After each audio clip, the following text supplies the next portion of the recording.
all day. Is the set good? Moving on with the time draft. Amazing. How we doing? Awesome. Good to hear. I've done my pre-release.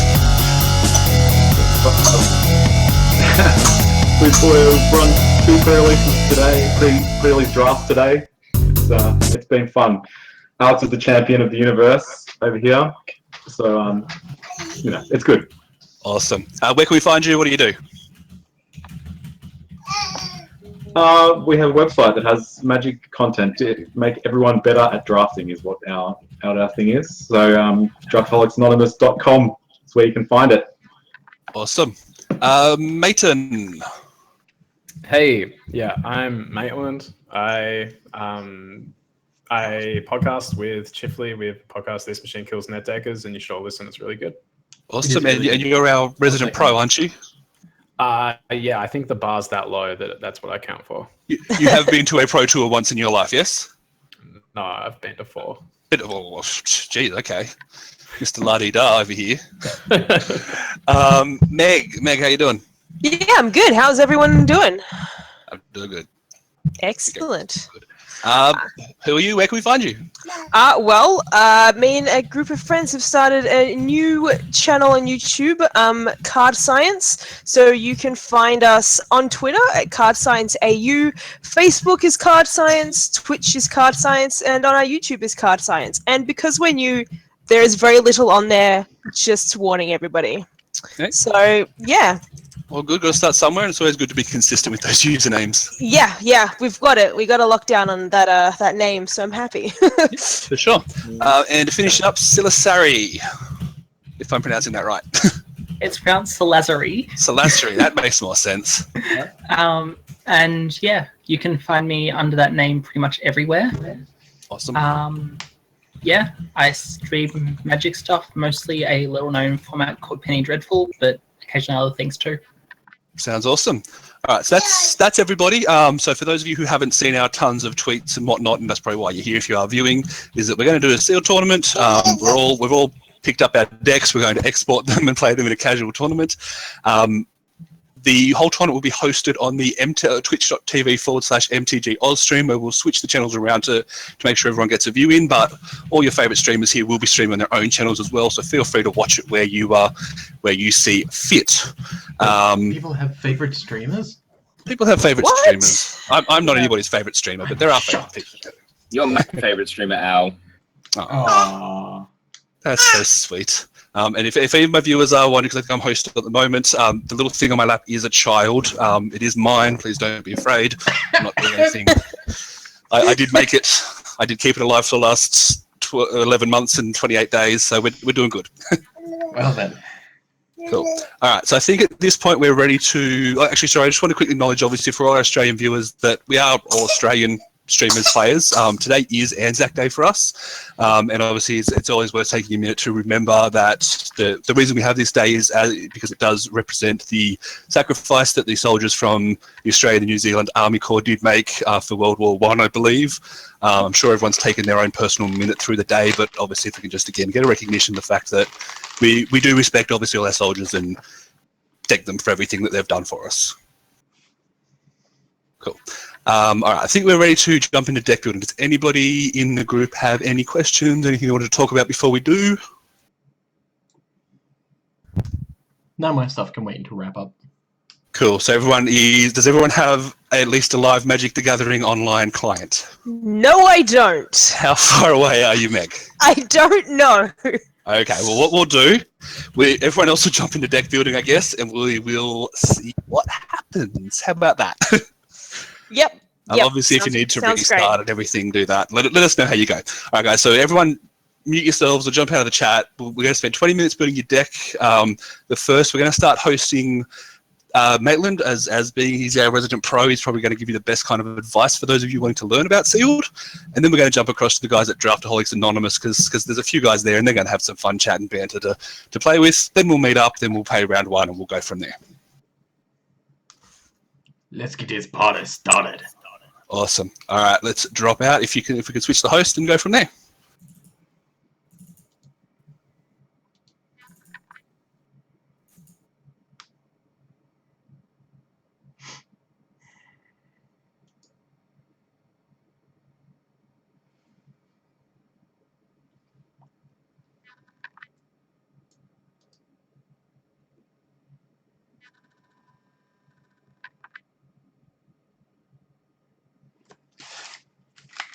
Okay, so we're here. We're live. Oh, what a day it's been. I already built my deck because I'm a naughty, naughty boy. Let me just check my XSplit to see where we're up to. I'm hoping you can hear me because I've been having a few weird issues with my setup. We're not dropping any frames, so that's great. We'll see if we can go from there. So I'm hoping that you can all hear me. You should be able to all hear me from now. I don't really have a way to check, which is really bad. I don't know. I'm not sure. So hopefully you can hear me, because if you can't, this is going to be a really lame stream. And we don't want that to happen. So what happened this afternoon was to test out how to add the League deck as a proper deck. And I thought that maybe I'd be able to get some League games in, but unfortunately I've been really busy setting up for this weekend's Commander the Gathering, so I am a bit at the moment. So what I did was I exported the League deck and then realized I wouldn't get time to actually play any games or anything like that, so that's fine. So it's pre-built. I will try and go through a little bit of this, but first I just want to make sure that people can hear me on Twitch. Can you check my Twitch and make sure you can hear audio?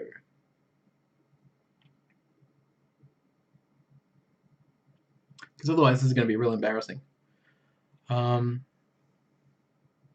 the one thing that I really am a bit iffy about with this whole situation is I really want to see Draftaholics and Cameron Maitland. I want to see Maitland, Cameron, and Draftaholics, Richard and all them. I want to see them do their decks. I want to see how they build. But obviously because I'm a part of this, I can't do that. So that means you're stuck here with me while we wait another approximately 17 odd minutes until we're ready to play. Alright, so to go through a couple of the things, the first one was when I opened the sealed pool, it already had 3 Evolving Wilds, so that means that I could technically splash a third colour. And splash I did, and I don't know if it's the right thing to do, but it was just for a little bit of removal. And it probably isn't optimal, but there were a couple of things that I just really couldn't go past. I don't know if I can, no I can't move that over any further. So the first one is Never to Return. Because of the 2 black on 1, it's again trying to splash a double color is really hard, but doing it while you've got 3 Evolving Wilds shouldn't be too much of a problem. Destroy target creature or planeswalker. This set doesn't have enough stuff to really deal with planeswalkers effectively, and that worries me. Because I've seen as soon as Lily comes down, or as soon as Nissa comes down, that's it, it's game over. Generally you're getting smacked around like a little girl. Hi Hellbox and Dust, I hope you can hear me. Good to see you. I hope your deck building is going alright as well. It has Aftermath, which doesn't really matter. I am going to explain it anyway though. So it's 1 black and 3 colorless, exile target card from a graveyard, which means you get a Hidden Embalm card, it's sorcery mind you, to create a 2/2 black zombie. It's just a 2/2. It's an extra blocker or an extra attacker, it doesn't really matter that much, so I'm not totally fussed. Now, we chucked in a final reward because again, another instant removal. It costs 4 colorless and a black, and it exiles. So it exiles that target. It's really good. Main problem with this particular set is there's not enough, well there's not really a Wrath of God effect in this set. There is a Anger of the Gods type effect without the exile. I think it was Anger of the Gods, wasn't it? It's like 1 red, deal 2 damage to everything. No, I'm thinking of something else. Approximately the same anyway. It's like 2 red and a colorless for 3 damage to all creatures. It's a rare though, so it's hard to crack. There's not enough mass removal in the set as it is. And that's something really weird that I found with the set. Now the other thing that you'll notice is with this set, there's not enough flyers That makes me really nervous because I'm a big fan of flyers. When it comes to a sealed deck, I like to do as many flyers as I can, just fly over and smack people in the face, always good. I don't particularly like blue in this set. I do not. I will say that straight up. However, when I started opening this, I started to see exactly the types of cards that I was opening, and all of a sudden I was just like, all right, yeah, this is looking okay. So let's just go all the way over to the side first. We got 2 Cartouche of Solidarity. Reason being is because it gives +1/+1 first strike, and it creates a 1/1 token. So for 1 mana, you're getting a lot for that 1 mana, and it's Cartouche, so how can you go wrong? Then we have Compulsory Rest. So as you can see here, enchant creature, can't attack or block. The controller of that creature can pay 2 and sacrifice it to gain 2 life. So it effectively just shuts it down. Gets rid of something that's in your way, that's going to attack or block, that you don't want to. Maybe it's an exert creature, maybe it's something big, but generally speaking, you're just going to shut something down so you can run on through. I've just been using it on flyers. That's what I'd be using it on. We've got 2 Impeccable Timing, and you'll notice that this particular deck is quite controlling and quite slow. And that's how we're going to play it, and we'll get to that in a second. Impeccable Timing, obviously, is another removal spell, so we've got 2 of those. We have Cartouche of Knowledge, a blue and a colorless to draw a card. It's not that bad. It's not that bad at all. But then when you add on +1/+1 and flying, that's well beyond costing 2, and you're getting it at 2. That is a superior enchantment. We're happy with that. So we've got 2 Essence Scatter. The reason we've got Essence Scatter in there is just, again, more control-y. We're playing a more slower deck, a more reactive deck. So we want to be able to cancel those threats out before they hit the board. Then we have Tar Crops Skirmisher. It's just a 2/1 with Embalm. It's only in here as a blocker, just something early. We've got Illusionary Wrappings. I cannot talk tonight, I swear. Enchanted creature has base power and toughness at 0/2. It doesn't shut off powers. That's a problem. Should it be in here? It's great for locking down big creatures and making them tiny and manageable, but it doesn't shut down powers, which means exerting creatures can still attack with their 0/2 and then exert and get their exert abilities. So that in itself can be a little bit annoying. Another black drop that we've got here is the Blighted Bat. So 1 black and 2 colors, just simply because it's a 2/1 with haste. Well, you can give it haste. So 2/1 can give it haste. It's flying. It's in the air. It should be able to evade. Again, with this particular set, it seems like Amonkhet doesn't have a whole heap of flyers. So we're trying to bypass a lot of that stuff. What else we got here? We've got Edifice of Authority. Again, really slow card, and I don't know. Maybe we'll actually pull that out in a second. It helps you to lock down your opponent's creatures, but as soon as you come across that 6/7 hexproof, like, what are you going to do? Nothing. It's just going to slam you every turn, and you're just going to try and throw fodder in front of it because you've got nothing big enough to take it out, which is another problem with blue-white. We have, well, that could have been fun. We've got the Ronus' Monument. Again, not really a control card, more of an aggro card, but you'd be surprised at how many times you can just kind of stack casting a creature and give your flyer a +2/+2 and slam somebody for 4 each turn instead of 2. It's really good. It's really good, even outside of a green deck. I imagine in a green deck it's going to be fantastic, but when you got flyers that you can give them +2/+2 and trample, that's great. Alright, so moving on, we have Zenith Seeker, which is another flyer, of course. A Bird Wizard for 4, so 1 blue and 3 colorless. When you cycle or discard a card, target creature gains flying until the end of turn. We're not playing enough creatures in here to really worry that much. As you can see, our creature count is 9. Probably need to up that in a second. But generally speaking, if you're going to cycle or discard something, you're going to be able to give something flying. We don't care. We just wanted a flyer. We have the Tar Crop Elite, which is another flyer. So you may exert it when it attacks. And when you do, creatures you control get +1/+1 until end of turn. So it just pumps everything. We do have Oketra the True. Now, Oketra is one of my favorite gods. This is the white god for 3 colors and a white. It is double strike and indestructible 3/6. Now, imagine if you can give that the +2/+2 and trample. You're looking pretty sweet. And again, as you've seen, there is a couple of different enchantments to give, like First Strike, to give +1/+1, +1/+1 on flying. So there's a lot of stuff here you can actually do with Oketra. Oketra comes with built-in ability of being able to create 1/1 dudes as well. So she's pretty cool at what she does. She's indestructible, so it's really hard for people to actually deal with her on board. You can use her as a great blocker.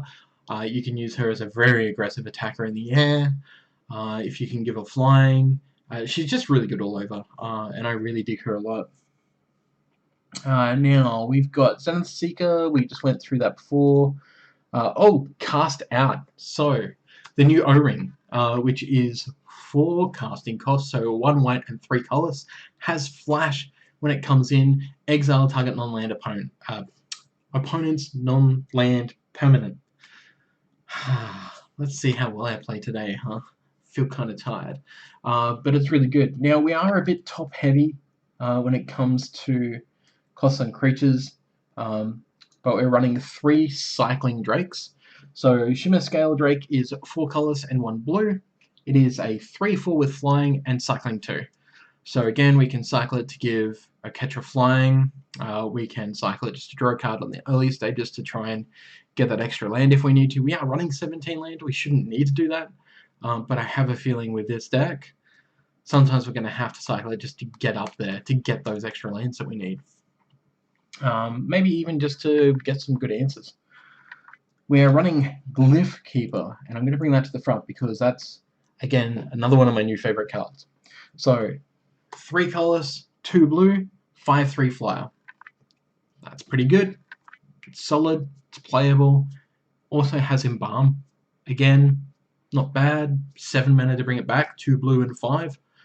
Okay, that's not so bad. But then you read its text, and the first spell that targets it each turn, count it out of there. Really hard for your opponent to deal with. And that, to me, says bonus. So, big flyer, hits hard, hard to deal with, sounds fun.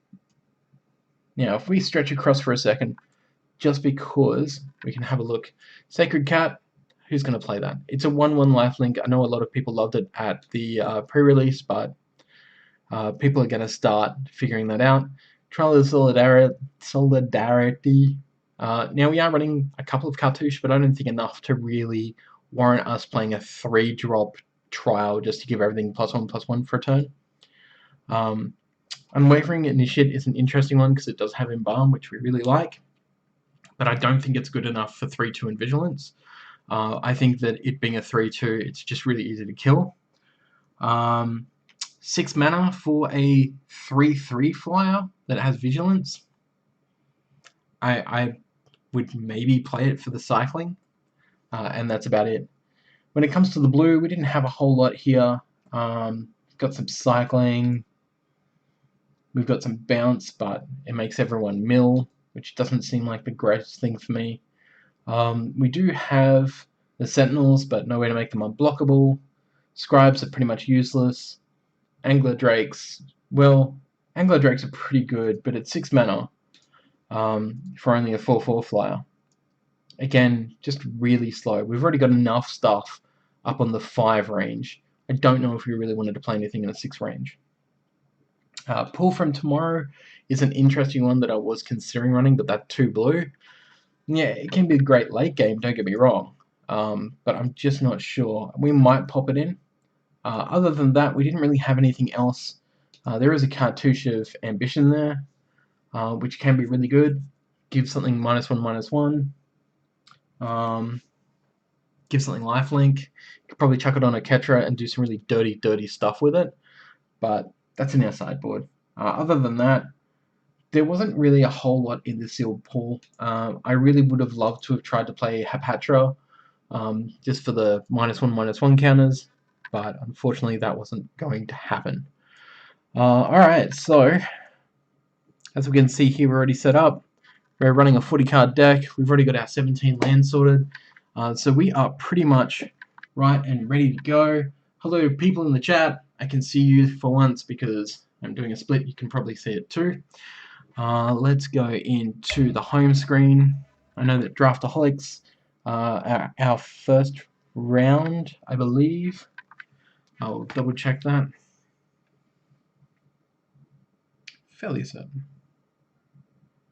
How are things going for Commander of the Gathering? Need your laptop and mic. No does. No current.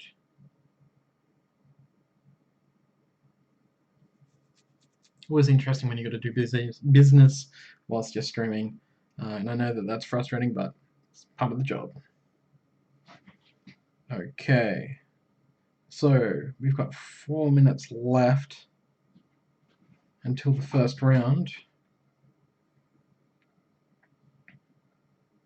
Just quickly check to see where we're up to. That one.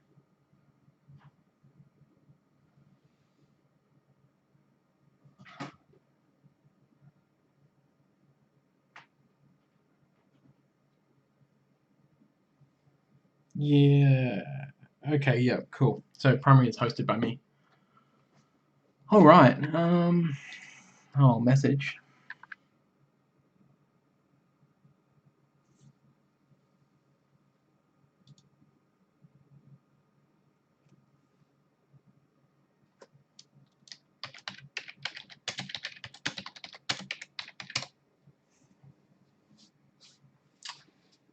So the obvious question here is going to be, how have I been feeling about the set? I have been absolutely loving the set. I really dig it. From the aesthetic around ancient Egypt to the fact of just so many powerful cards, so many really good cards, and I really do think that we will see some sort of red deck wins come back, which would be really lovely.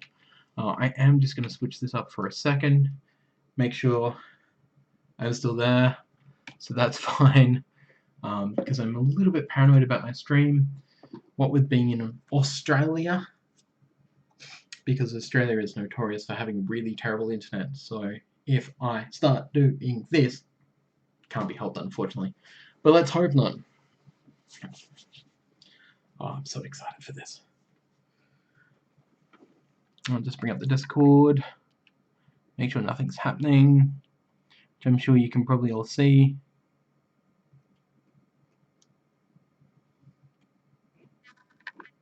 We're all good. Okay. Okay. Yeah, so this Friday, at the end of this week, at approximately 8 PM AEST, or 9 PM potentially, I'm going to start cracking boxes. I don't know if I will do a stop once I get an invocation, or whether I'll just crack a whole heap of boxes, because we have Command of the Gathering happening on the Saturday after. So this Saturday at 1 PM Australian Eastern Standard Time at Good Games in Melbourne CBD. So we're doing another live event. And we'll be going there, and that'll be lots of fun, but I'll need to crack cards to put in those decks, because we are doing an Amonkhet special, which is really fantastic and really cool. And I keep looking up at the wrong camera. I'm fairly sure I should be looking over at the other camera. And this is what happens. Hi there. I'm so sorry. This is what happens when you've been so busy. And I am terribly busy.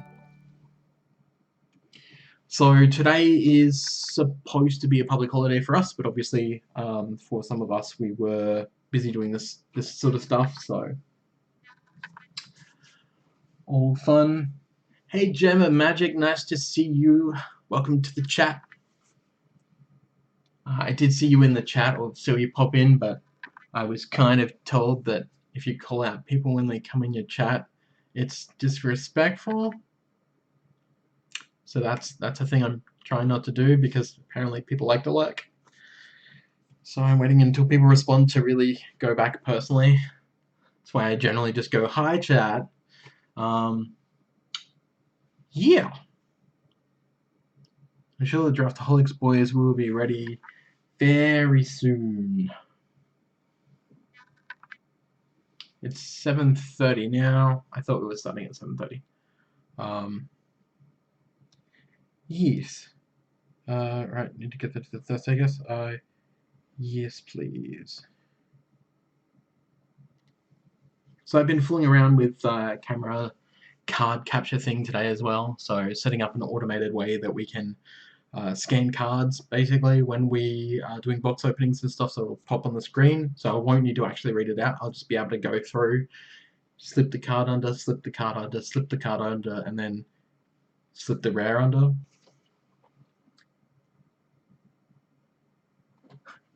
You're not easily offended. Why am I not surprised about that? I don't know how well the chat is showing up on the side at the moment. I have no idea, but we will see. Ready? Okay, here we go. Challenge. We want to use the freeform deck.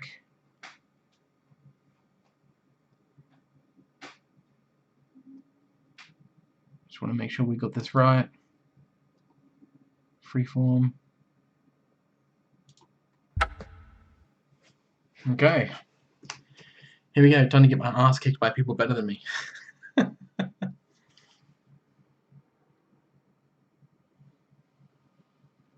It's interesting. Games per match. 2 games. That's interesting. Why doesn't it say 3? Ah, I'm sure it'll work out. Oh, okay.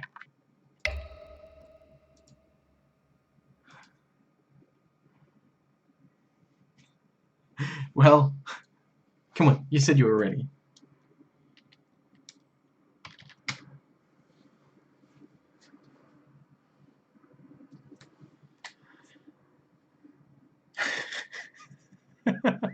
This is a great start.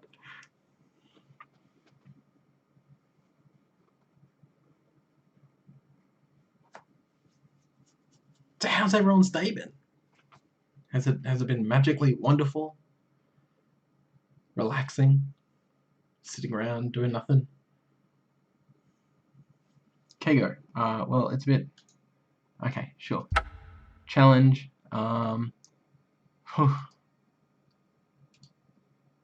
Just for fun. Cool. Format is under freeform. Deck. That one. Okay.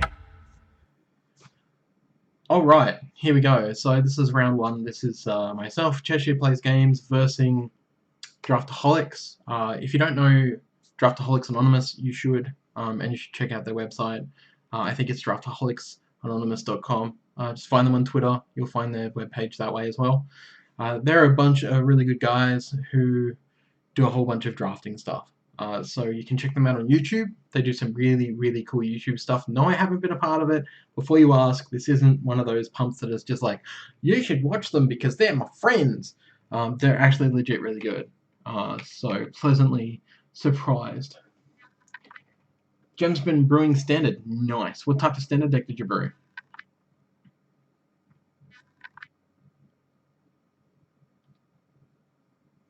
I don't know what's going on with Draftaholics.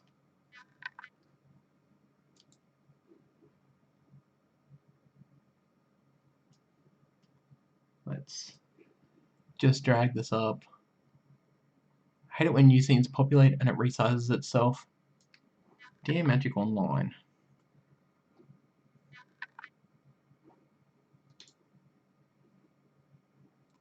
I don't know what's going on.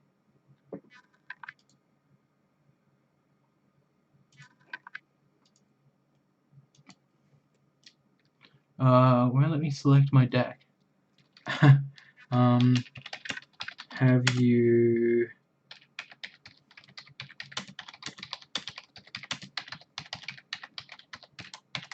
Have you exported it to your collection? So basically what happens is if you join a league, you can freeform your deck to play against other people, regardless of the league, which is great because you can play your friends and test out your builds. What you need to do though is you need to actually export the deck itself in a freeform outside of league.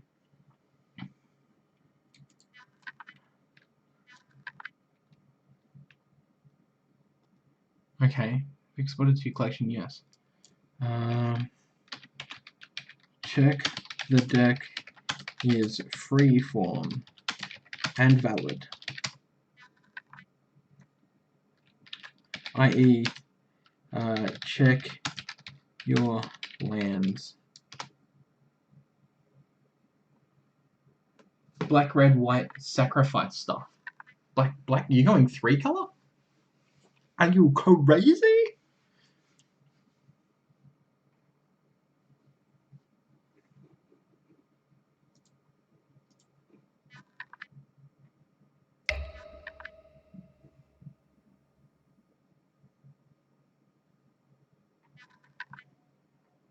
This has got to be the most entertaining thing in the world right now, where there are technical issues.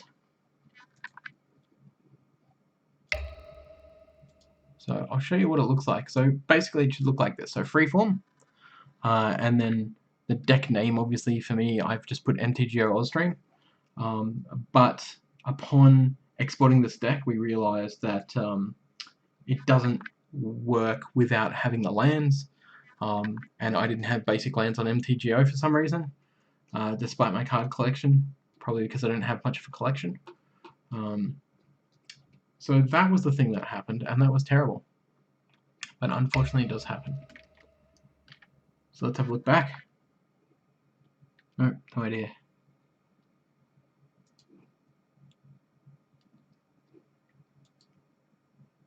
Well, this is a thing that's happening.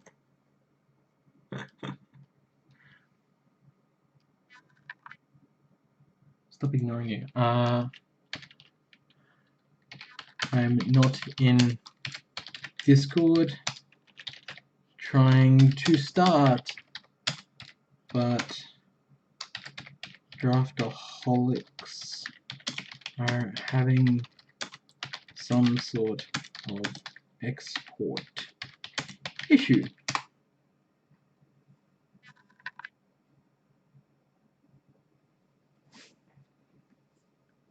There's a good reason why I'm not in Discord. Basically, the reason being is because if I'm in Discord, then I don't want everyone to hear what's going on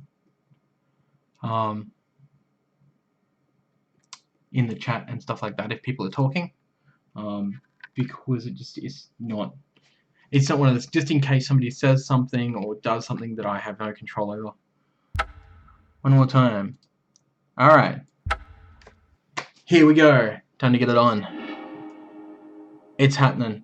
Oh, it's happening.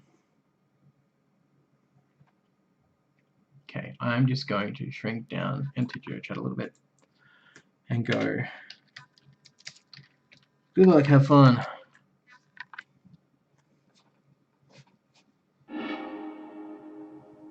Okay, so we are good to go. This is a terrible hand, and we're going to be shipping that like there's no tomorrow.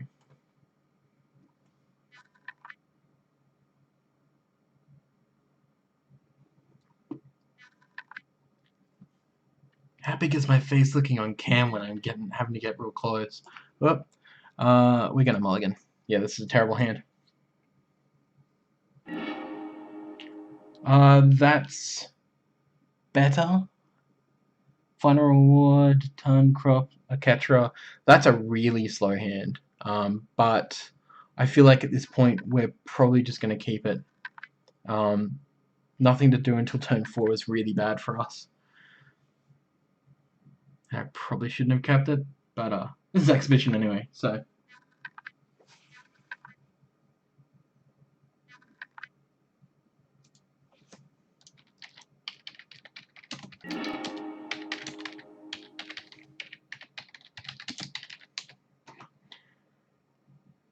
Where do we want that? We're gonna put that.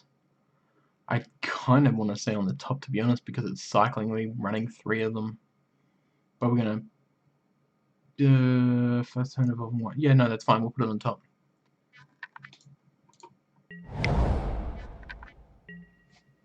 All right, so our opponent's gone straight with the fan bearer, the tapper tapper tapper.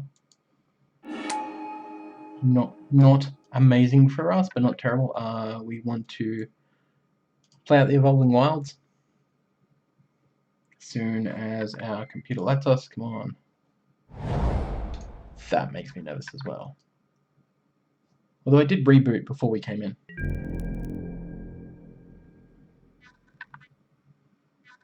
Alright, cool. So we can pop that and we can go and get our island or our plains.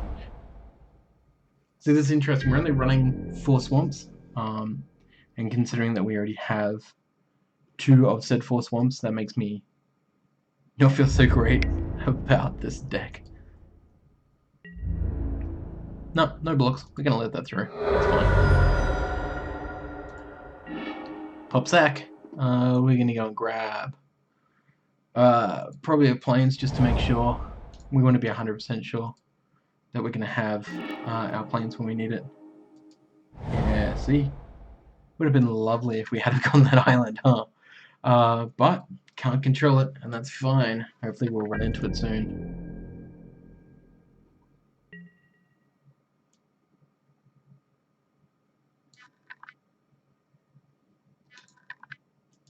Yield past. Alright, so green-white, huh? Makes me really nervous because green has a lot of really good big fatties. Just green in this particular set. I think the black is the best for removal and green is the best for creatures. So what do we got here? Oh yeah, the tapper tapper tapper. It's really annoying that now we're drawing our planes. We don't really have anything we can play. We can cycle. I keep forgetting about that, so we're just gonna yield.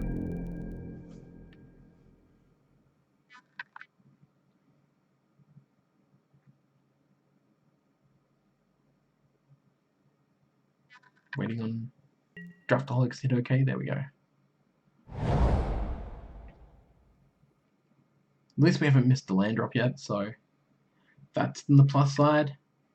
The catcher is going to come out real soon. Hopefully we can keep drawing lands and we can drop a final reward on something. Because I love final reward, I love it so much. I don't think that we need a catcher out just yet. I think we need something else, something that can block. Just to make our opponent either tap down our stuff or, you know, let's cycle this into an evolving wilds, of course. Of course. Okay, so I don't think we need to evolve for our island just yet, but I do think we need to start putting threats on the board because our opponent's having it way too easy. So let's start playing flyers.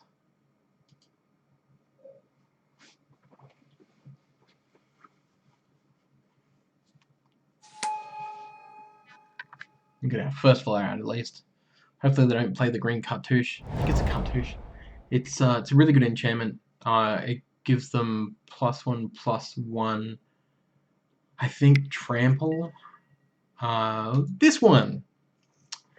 +1/+1 trample and fights a creature, so it will kill my crop, my tar crop. Yeah.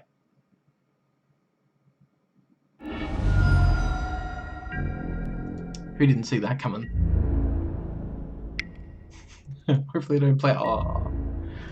Okay, so we can do a couple of different things here. The first thing that we could do is, ooh, the Zenith. Well, we're definitely going to drop the Evolving Wilds. We don't have any islands. We can't play any of these, so we may as well just drop the Oketra.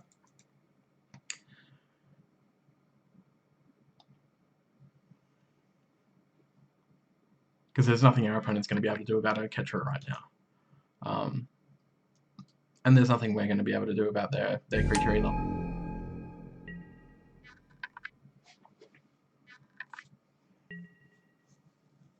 This deck is supposed to be slow, but gee, yeah. Can't attack or block. Sure. So what our opponent's now going to start doing, they're going to start building up the counters on that that artifact, because as soon as that artifact goes to 3 brick, then you can completely shut down someone's god, and that can be really nasty. We're just going to hit OK here. What are we going to do? Turn off auto yields just in case. You're attacking. I'm going to put my Evolving Wilds just to spite you.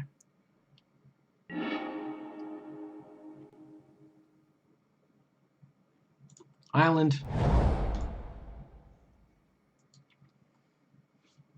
Cool. So we can either waste a final reward on this guy here. You assume it's a guy, you can't really tell. Fanbearer is like some sort of dead zombie thing. I can wait and I can impeccable timing it because it's only a 2/3. Or I mean, we definitely want to start making sure we've got things on the board, but at the same time we've got to be really careful about the resources we use and what our opponent might be doing. I'm going to keep an impeccable timing up, so I might go with the Embalm Snake. We could just start pumping out 1/1s. That's another thing that we could have done as well, but I feel like I want to put the 2/1 down because it's Embalm, so it means our opponent maybe will try and think of ways that they can get rid of it now. So then they can just kill the token later or something. It is slightly bigger threat than normal. Alright, so our opponent's made it so that it couldn't attack for a counter. Yes. So they've almost got their mission online. And as soon as it does, the catcher is basically a wasted card. It's just a really, just a blank mythic really. And that's fine. That's fine. That's perfectly fine.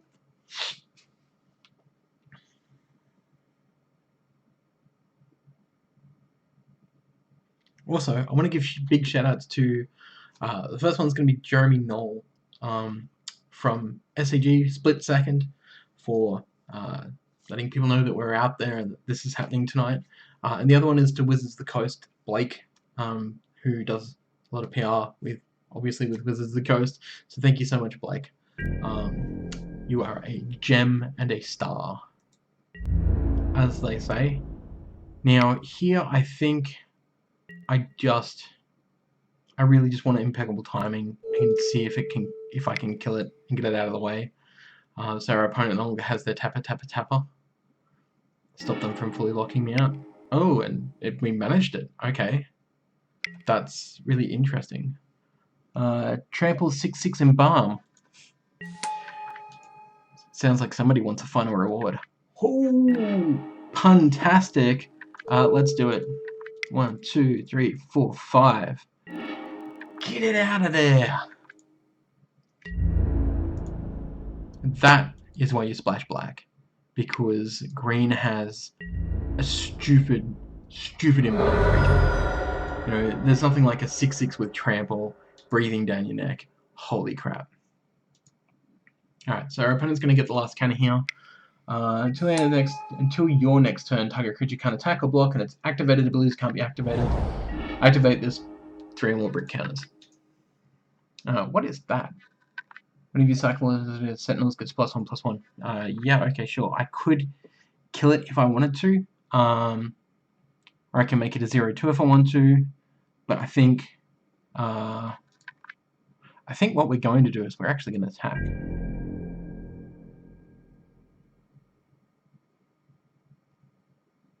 Oh no, we're not going to attack. What am I talking about? I've only got a 2/1. Oh, our opponent's going to make sure we can't attack anyway. That's fine. I think I want to play the flyer, because the flyer will get over, as they say. Now, the other thing I could potentially do here is I could have gone for the Never. But again, I just want to put pressure on my opponent. A 2/3 that gets extra when my opponent cycles the discards. That's not big in my books. It's still quite small. But our opponent does now have the 3rd brick counter, so they're going to be able to shut off the Ketra. And that's fine. Because at some point they're going to have to activate it, and if I've got the mana up, I'm going to start churning out 1/1s each turn. Because we're pretty much just sitting on stuff in our hand at the moment that we won't need. So we will see what happens there.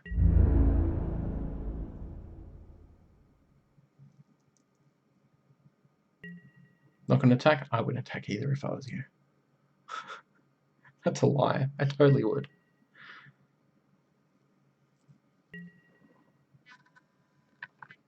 Alright. It makes me nervous. Makes me very, very nervous. So this will be interesting because I have a feeling here this is where my opponent is going to neuter it right in my upkeep. But they don't really need to. We're going to chuck down the Evolving Wilds anyway, because why not? Thinning of our deck is really good. I don't feel like I need to kill this. I definitely want to put damage on the board, so I might cast a put a creature into play to force my opponent to have to use the edifice.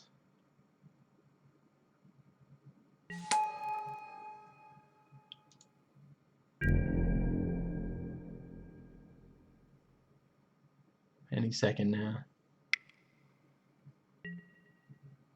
There we go. The Funk Soul Brother. Again, hello chat. It's nice to see you all. We'll attack with a flyer.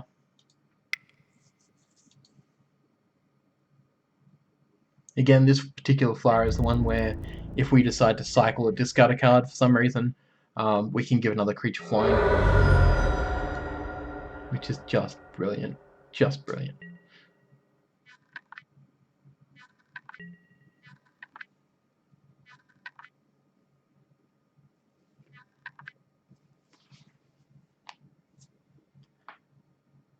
I probably could have waited to create another token, really, but I wanted to put the threat out there. I wanted our opponent to go, oh, should probably do something about that. I really want to see what our opponent's going to play, what big creature is about to take part in this battle. Because we've got multiple ways that we can lock it down. We can, well, we can't counter it this turn, but we'll be able to counter stuff next turn, so we'll keep mana up for that. We can destroy creatures. We've got our double black down. Enchant creature, can't attack or block. Oh, really? You're going to put that on my Ketra? Yeah, right. Cool. So now it can't attack or block. And I can sacrifice it to gain 2 life. Or I can wait. And then get my, what is it called? The new O-ring. If that can come down, then I can get rid of this enchantment. I'm going to pop this anyway. Oh look, I'll get another island. Now here I don't have anything to play, so I'm just going to go yield until end of turn. It doesn't matter. I feel like I should have put the camera on the other side because it's like right there, and every time I feel like I'm going in to look at my cards, I'm like smushing my nose right in your face.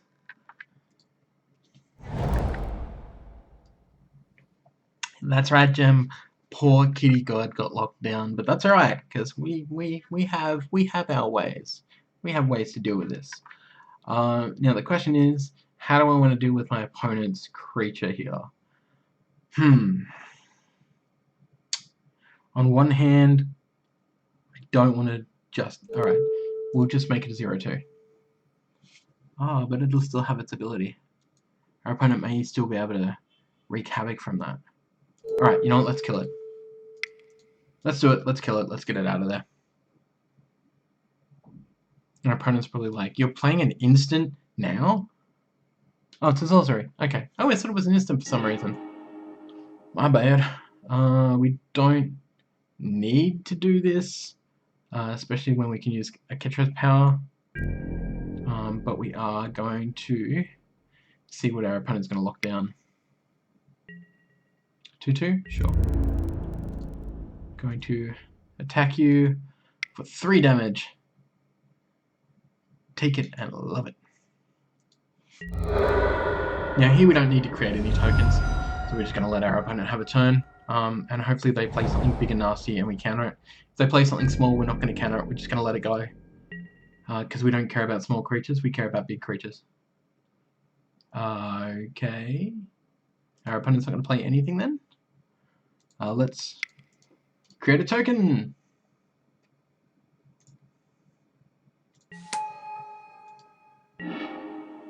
More tokens! More counter spells. Okay, great.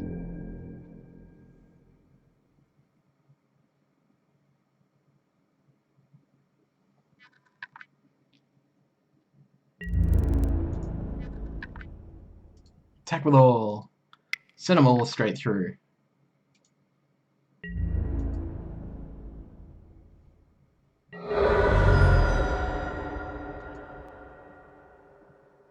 Interesting. Our opponent let it all through.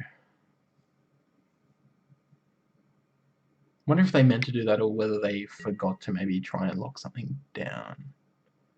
Oh, they just locked it down then. Guess I should have thought about that.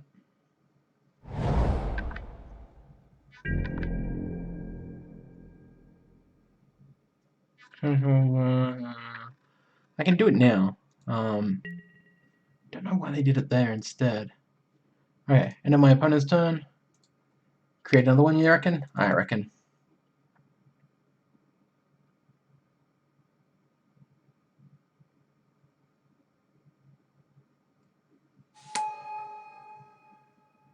Just gonna keep creating myself warrior tokens and just running them into my opponent. Ooh, cartouche. Let's stick cartouche on, probably on the flyer. Yes, more tokens, exactly. More tokens. More, I say.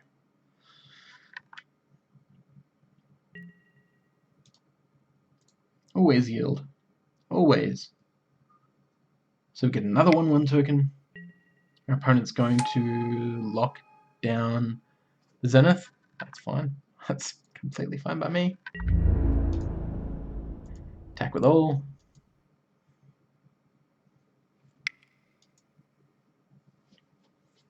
So our opponent technically is going to be eating 5 unless they've got some sort of weird combat trick. Which I don't think they would. Yeah. Cool.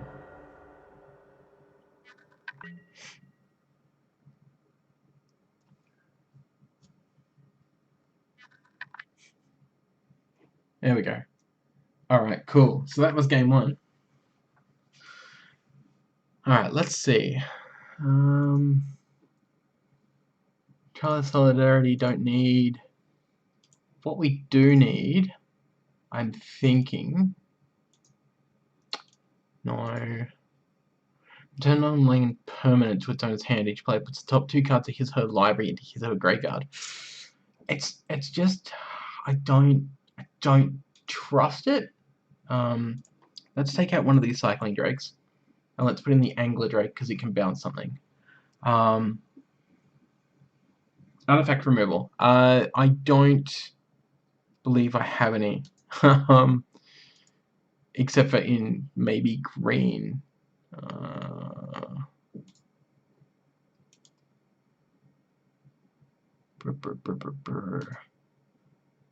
There's a Manglehorn.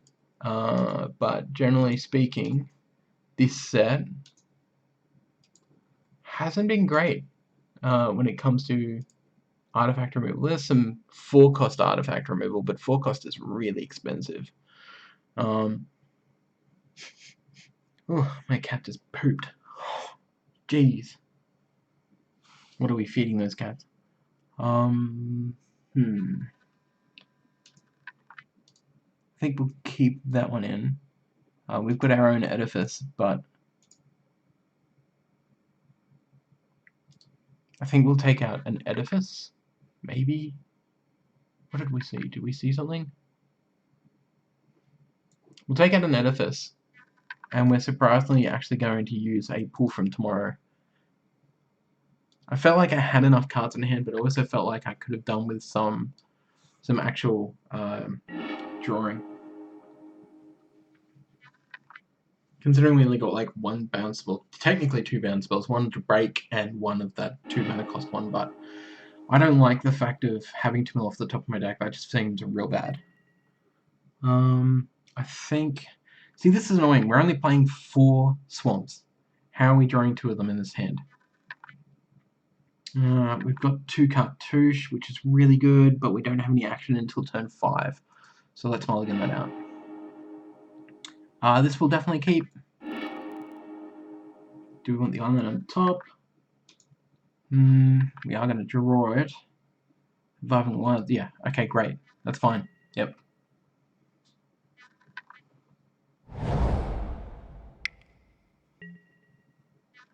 Really? That guy again? Sure. Play our Evolving Wilds. Yield.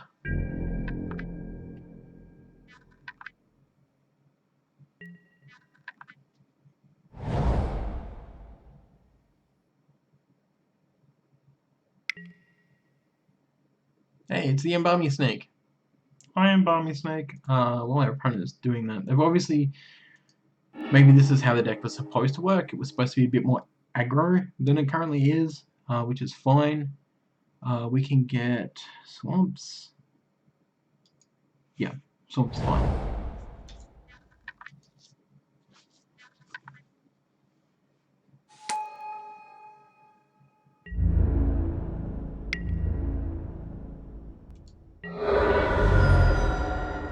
Island.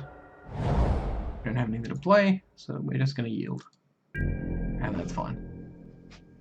The cool thing about the Zenith Seeker is it's whenever you cycle or discard, so it actually does work quite well with Pull from Tomorrow, because Pull from Tomorrow makes you discard a card. Wish we had one of our cannon spells right now, I'll tell you what. Because our opponent might just totally curve us out this time. Which is quite possible. Yeah, it's looking that way. Okay, so drop. So we don't have any action until turn 4. We're at turn 3 at the moment. We don't want to draw a card just to discard a card because that's lame. So we'll just yield. The other thing that we could do, so we didn't include land in the sideboard, we could have made a transformational sideboard where you basically switch up your deck in such a way that you're playing completely different colours. I've actually done that at Sealed tournaments before, and it's hilarious. Going into game 2, like completely sideboard in a completely different deck from your sealed pool, and people just look at you like, this isn't the deck I was playing against. Like, no, it's not. It's completely different. Oof. It's a lot of tappers. Okay, so the question's going to be, do we want a 2-2 or a 2-2? That's such a tough one. I guess we'll take a 2-2.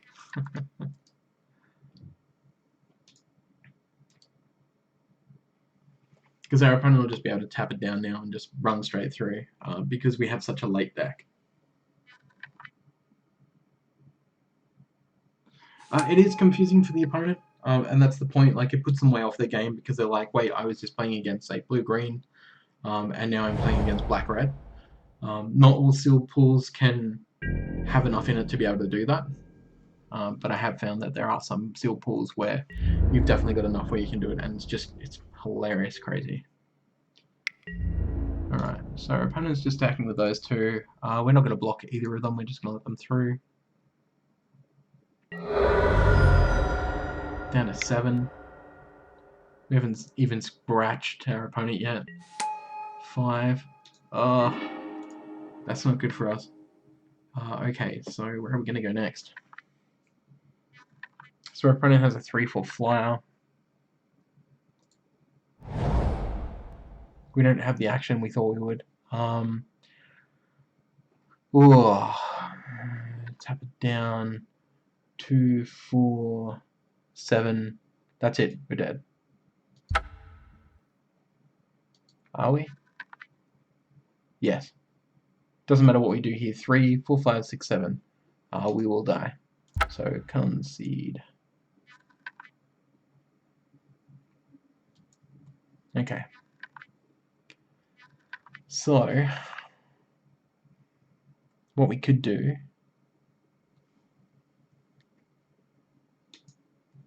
No. Katusha of Zeal is pretty cool, but no. What we need to do is we need to drop in some. So as you can see, there's not a whole lot in our 2 range. It's all 3 and above. The Sentinels didn't seem good enough. We don't have enough in our colours to do anything really great there, really solid. And that presents a problem. That is one of the problems I have noticed though, with this particular set. And it's been real weird. But what we might do is maybe we'll swap in some extra removal perhaps. Yeah, okay. So if we, I'm going to drop out the pull from tomorrow. That just did not go off at all. Way too slow. I'm going to take the Angler Drake out. I'm going to grab 2 Splendid Agony, because it distributes 2 -1/-1 counters onto your opponent's creatures, which is really good. So we'll grab those. What else we got? A lot of zombies. Cartouche, which is great for giving lifelink, but unless you've got the creatures, it's not really much point. I don't think we really have the creatures for it. Don't want to play as Vigilance creature. I think we'll just lay it like that. We'll see what happens.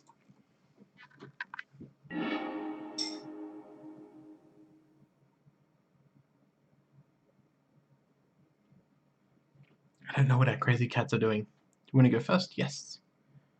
Absolutely.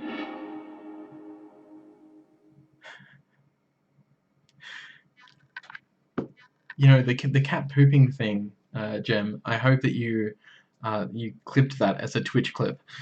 So what have we got here? We've got Compulsory Rest, which is great, Final Reward, an Essence Scatter. Yeah, you know what? We're going to keep this. We don't have any black source, but that's fine because we didn't have any black action till later on. So that's not a big problem. And we'll see how we go. Again, more than anything, this is more about us. It's an exhibition type match thing, you know, where we decided that we wanted to be part of Streamer Showdown, and to do that here in Australia, we created our own, because there is currently no official Streamer Showdown for Australia. So that's why we're doing this, and it's great. It also means that we get to play with our opponents and have some fun with them, which is terrific. Which reminds me, if I go...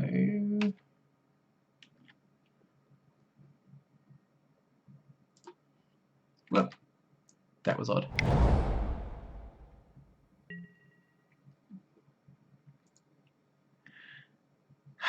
Damn that fan bearer, every turn. First time, every time. Fan bearer. Oh, great. So we'll play our white sauce. White sauce, not white sauce. Although, you know, I can go some seafood, to tell you the truth. Oh, I get it. You're not a fan of him. I get it. I like that, but then again, I like bad puns, so.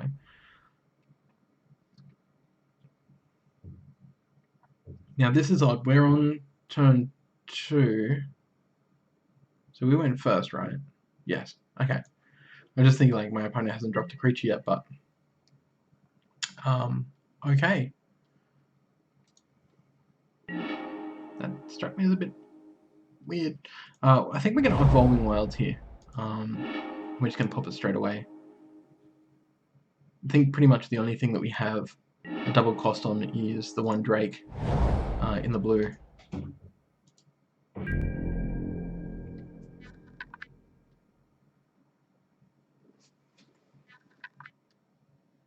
Thanks, Urban Neurosis, for the host. You are the hostest with the mostest. I'm a terrible person. That joke used to be funny, damn it.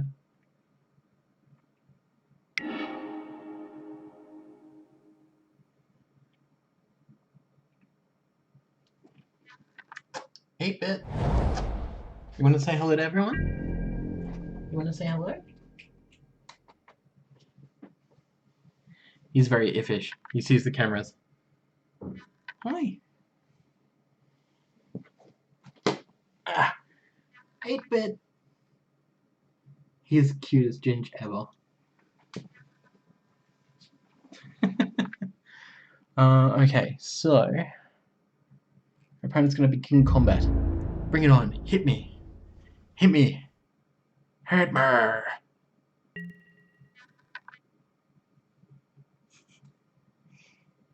Nothing? My opponent's still not playing anything. It's making me really nervous. So I can kill the fan bearer here if I really want to. Hopefully he'll give a Ketra luck. I can drop the Agony if I want to. I can drop the Ronda's Monument. Ronus Monument. Ronus. Compulsory Arrest we don't want to put down. Could it be hilarious? We could play the Flyer to get our Flyer out. We haven't drawn any other creatures. I feel like the Monument might wait until later. 1, 2, 3. Our opponent doesn't have anything scary on 4, I don't think. 5 is where it scares us. So I think we need to put something out now. Let's go with the Monument. We'll do it.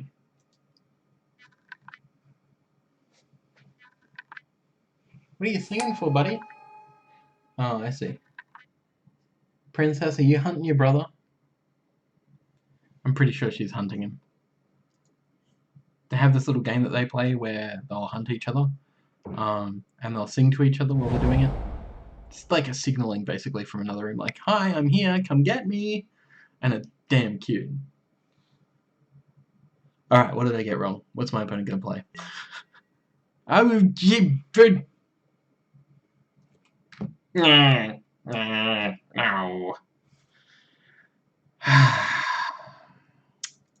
Remember what I was saying about when planeswalkers come down, it's generally game over? Shit.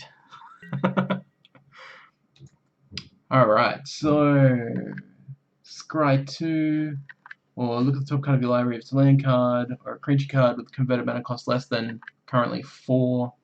Yep, okay, sure.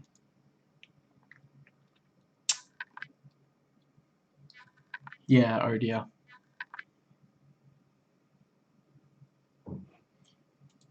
One requires a GG. Okay, so I have to figure out a way to get rid of Nissa real quick. And that means having to get rid of the fan bearer so it doesn't tap down creatures. Or Nissa's gonna start just absolutely wailing big time. Okay, so we've got a Ketra. Let's go with the Tarn Crop Elite. We haven't drawn another land. Now I'm in panic mode. 2/2 flyer is good. Yield. I'm more worried about the fact that the fan bearer can tap it down, and then my opponent can just start doing Nissa shenanigans.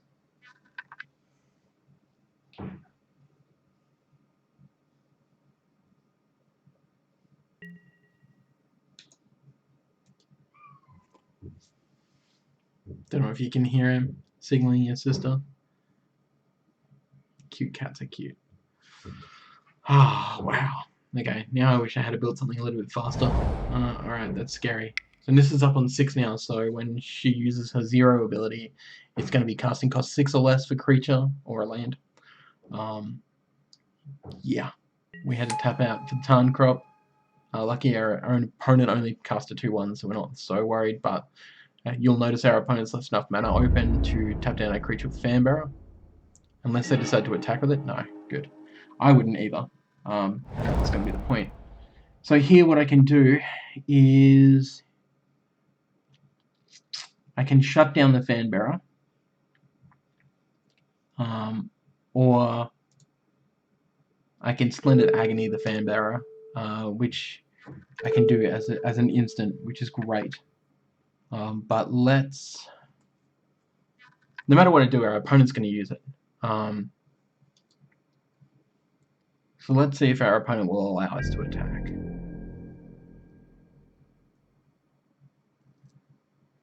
Because I'm betting here will be the safe bet for our... Okay. We're just going to attack Nissa then. That's really weird. I just expected my opponent would tap down... Makes me really nervous.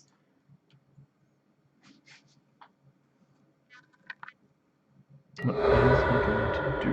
Nothing apparently. Okay, great. Then we're going to put down Oketra. Oh, we should have done it before. Damn, we would have gotten the extra points. Alright, it doesn't matter.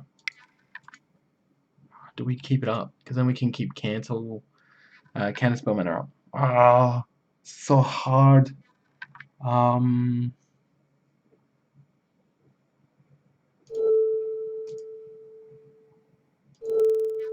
No, let's just leave it. Let's leave it. This is on 4 at the moment, so our opponent's probably going to keep scrying at this point. We'll drop Splendid Agony on the Fanbearer this turn to get rid of it, which means that our opponent won't have the Tapper. That means when we untap, we should be able to Oketra, giving our Tarkrop Elite an extra +2/+2 and trample, fly over and smack Nissa in the face for 4. So if he uses the 0, all the better for us. Yeah, of course you do the scry. Alright, I think we can deal with this. Let's not panic. We've got this under control. I'm about to die really horribly.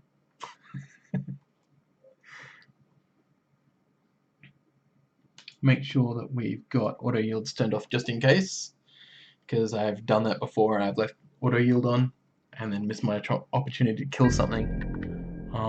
Yeah. Let's see what happens here. Tap me for 2. I will take it and I will like it. Damage me, baby, yeah! Blocks. Okay, and Splendid Agony on the Fanbearer.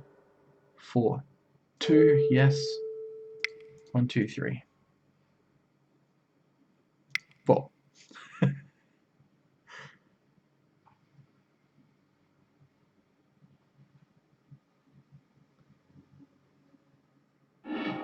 Cool.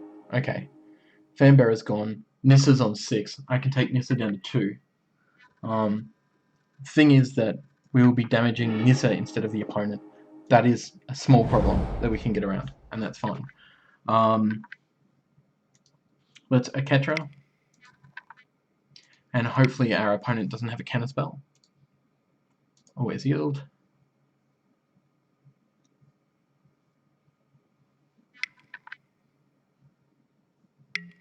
Yo, Crusher J, welcome back. Oh my god. Okay. Hopefully they didn't have a counterspell. They did. Cool. Well, hey, at least the Crusher still gets the extra +2/+2. So that's a thing. Oh, man. Okay. Attack Nissa. We're just going to keep piling it on Nissa. And hopefully we can yield. Hopefully we'll be able to draw into some other flying threat. Would be really good.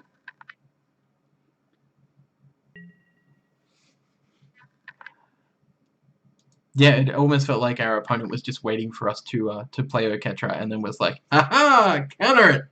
And I was just like, damn it, no! No 1-1s for me. Okay, so our opponent's going to be back up on the 4 counters of Nissa. We might be able to kill Nissa this turn if we draw into a creature. And our opponent doesn't have something to deal with the Crop Crusher. We're doing the right things. I'm trying to do the right things. It goes without saying, I think. Very, very nervous. I'm very nervous.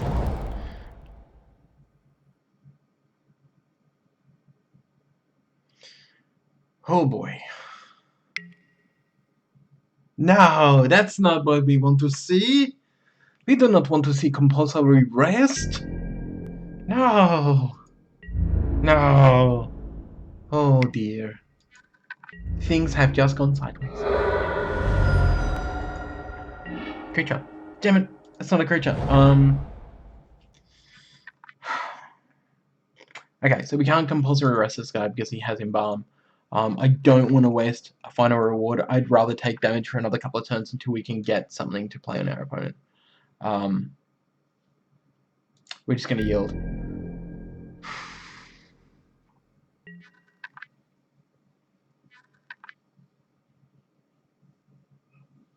This presents a big problem. We really need a creature. Any creature would do as long as it has flying. I don't care what it is. Just, I dig it. I dig it. You'd bet I dig it.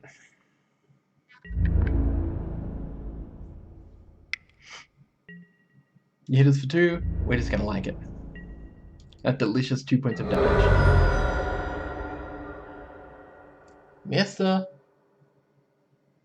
They're still playing.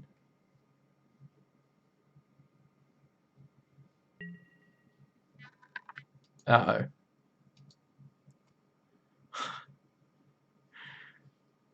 Sure, that's fine. Okay, Flying Embalm. 3-2. Supply Caravan. There's a Supply Caravan? Enter the battlefield. Control a tapped creature, create a 1/1 white warrior creature token with vigilance. So we're going to counter the caravan. And then we're going to exile the Flying Embalm. Because Embalm is bad and we don't want them having Embalm. Hello, Blighted Bat. 1, 2, 3. Hi, CPUs. Hi, CPU. Okay, sure. My CPU is apparently going a bit bonkers, which is interesting. Okay, give it haste. Hasty Bat. Hasty Bat. Attack Nissa. Go.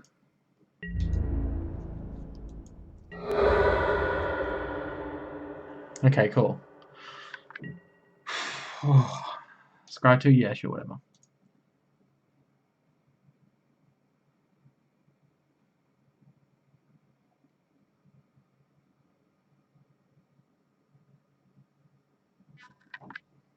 So Nissa's back on the full counters. So again, all I need to do here is to draw a creature. Hopefully our opponent doesn't play a flying creature, and then we'll be able to take out Nissa. I don't have anything that can deal with that. Yeah, that's gonna be a bit nuts. Okay. See, the problem is if you compulsory arrest it, our opponent can embalm it on their turn. But I feel like I don't have a choice. We're just gonna pop the wilds. Thin our deck as much as possible. We don't want to draw any more lands or anything. We'll grab an island.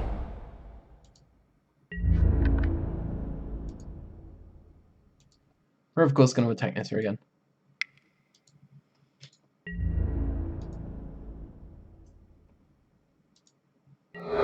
Yes, hit Nissa. Go, go, go, go, go. Always yield to this guy.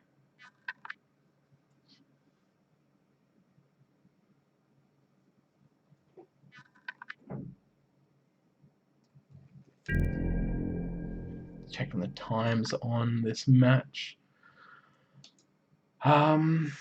Yield. Oh, that's interesting. They didn't take advantage of the sack for life and then... Huh. Okay. So Blighted Bat's gonna get a +2/+2. We are running out of time.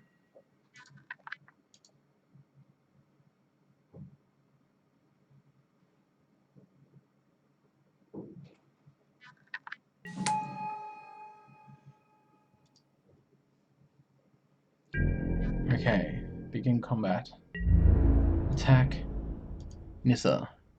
Yes.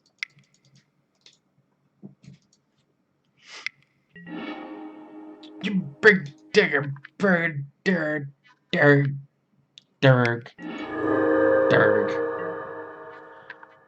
Okay, that's not good. We almost had Nissa. We were so close.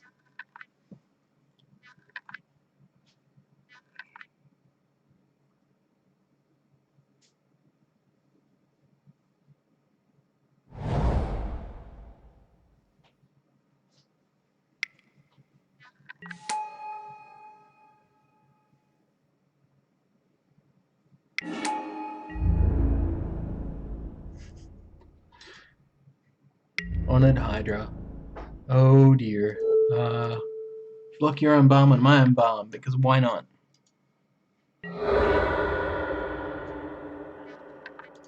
Blighted Bat. Do we want to? Yeah, we want a Blighted Bat.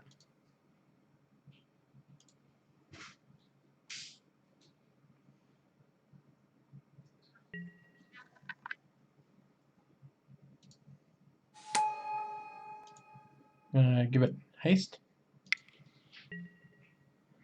Then play our own bomb creature.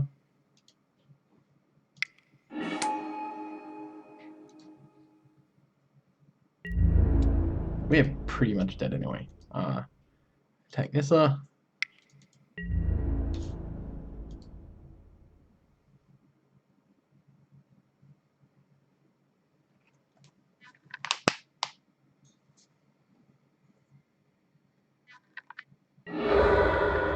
That's it. That's all she wrote. Where is my yield? Discord.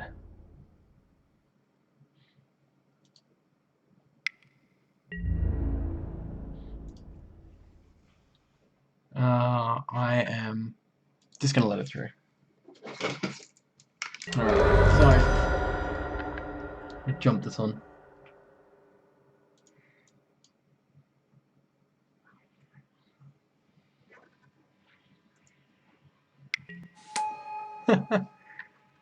Yes, dying slowly is very much akin to winning in some shape or form. That's it. There's nothing we can do. I think we will just have to concede. GG.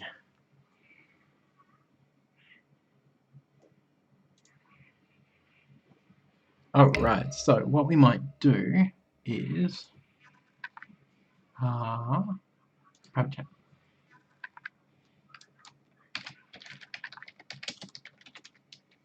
Discord.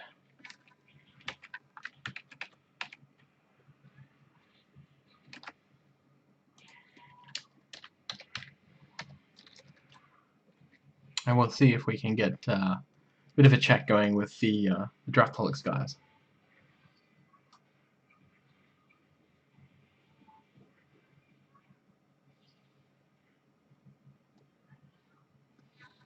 They'll jump in, sure.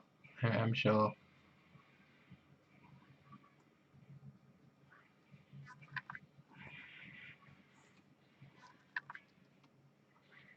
Anytime now.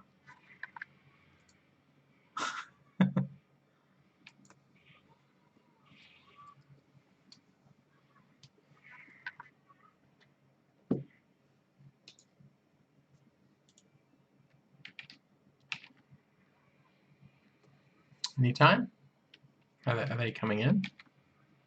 Isn't this what we were doing?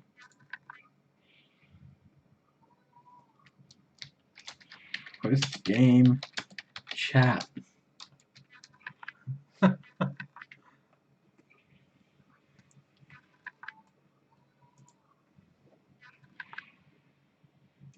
Okay, so there's still 2 more rounds to go. 1 second.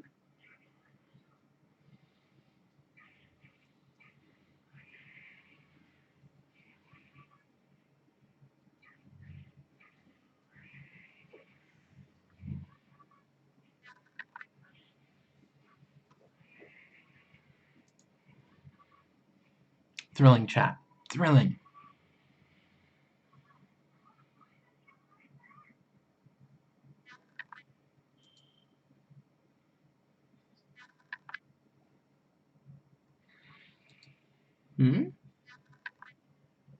Maybe they've dropped out. That's odd though.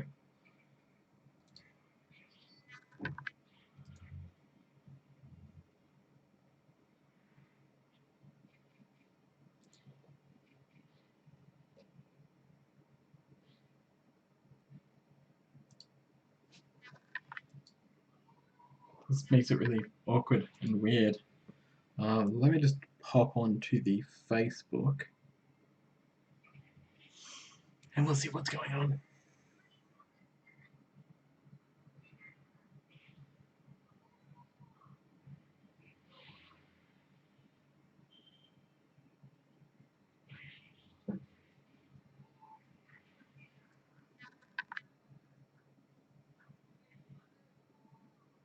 Oh. Well, that's weird.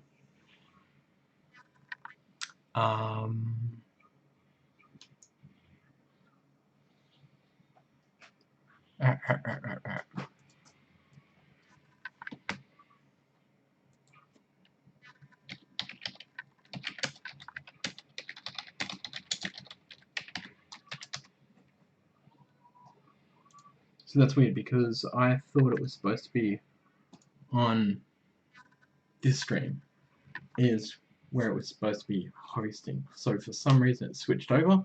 I think they were switching over after the first game.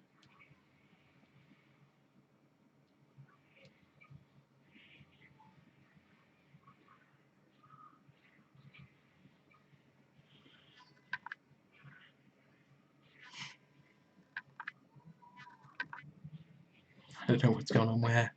I have no idea. Waiting for pairings.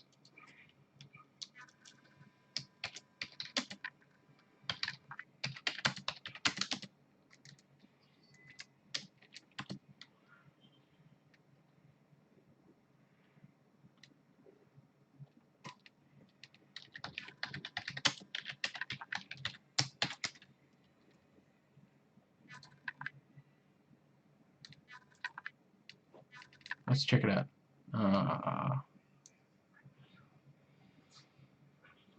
Oh, no idea. Often Draftaholics. And I'm still live, just to let you know while I'm in here. yeah, right. We're being friendly. So because Megan can't play, we've got a buy, dude, and it looks like it's you this round. Oh well, that's fine. Cool. So I'll probably just jump in and do maybe just do a league game instead. Yeah. What is the stream currently sitting on? Because chat's telling me that it's on a loading page. It should be on Draftaholics. It's sitting on Draftaholics at the moment. According to me. Sean, I'll probably jump to you. Yeah, so jump to me as primary host, and then go to, I guess, Maitland as the secondary. Next one. Yep, sounds good. Cool, all right, let me just go live first. Yep, I'll give you a few seconds. Cool. Alright, well I'm going to jump out of this chat. You're right, so you can stay on Discord in the text chat and just leave the voice chat, dude. Yeah, I know. That way, in case we need you for something, we can type it to you. Yeah, you can just message me on here as well. I suppose I can do that. Cool. Alright, cool. So while we're waiting for the next round of pairings, what we'll do is we will go... I don't think we get enough time to do a quick draft. I'd love to, though. So let's go and play in the third league. Here's one I prepared earlier.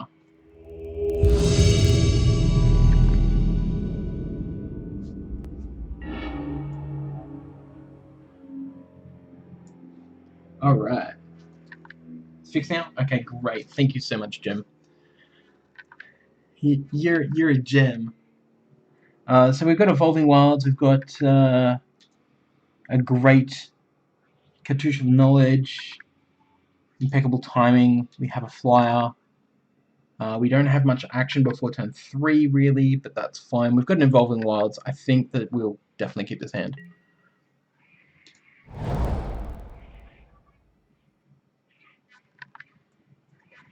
I hope you're enjoying this so far. I hope it's been somewhat informative, because that would be great. So we're going to pop the Evolving Wilds just straight up because there's no issue. There's nothing that we need to wait for or anything like that.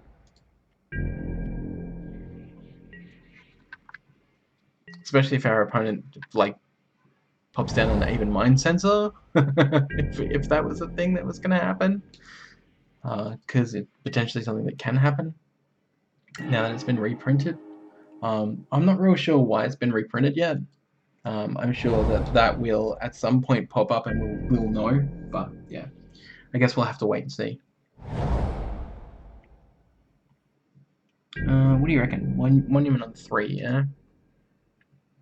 Opponent has nothing to do here, so... Ooh! Edifice of Authority on 3, maybe. We can start locking stuff down. Well, the Monument... I feel like we'll go for the lockdown just in case.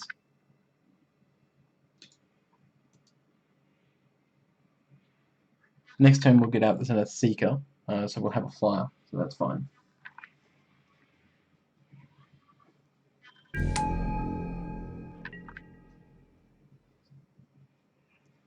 I feel that last game took quite a while to complete.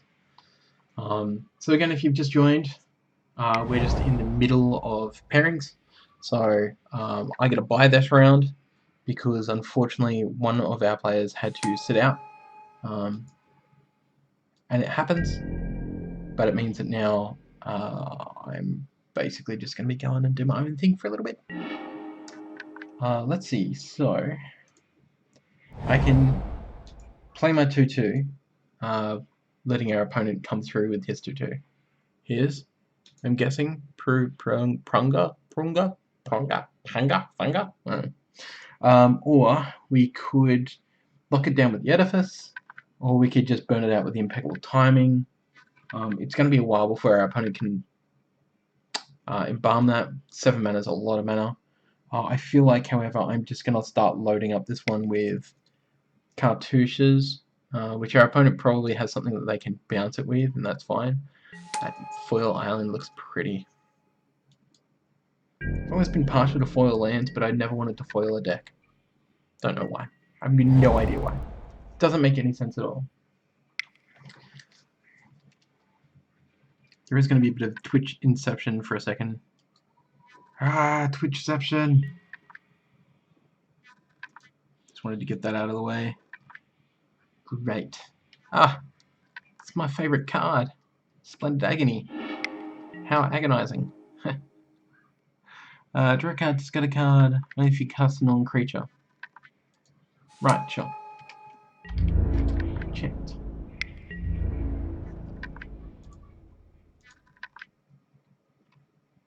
Guess we should have waited for that impeccable timing to go off, huh? 5. Yeah, we got 5. Cast it.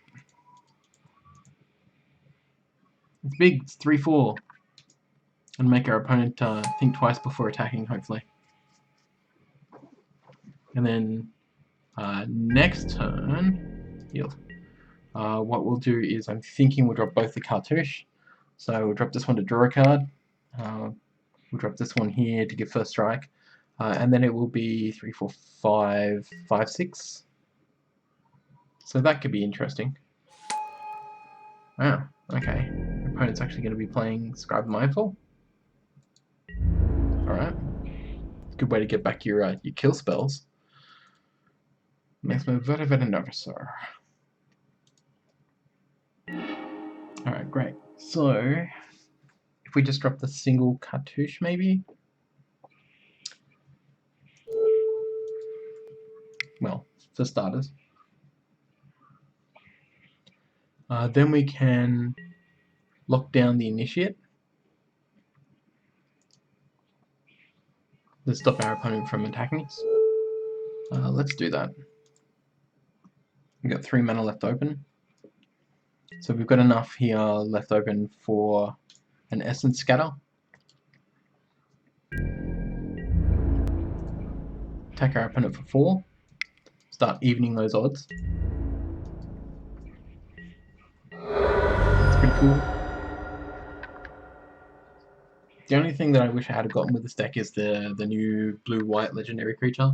Tesnet? No, that's not right. Tezzet? It's not Tezzeret, that's for sure.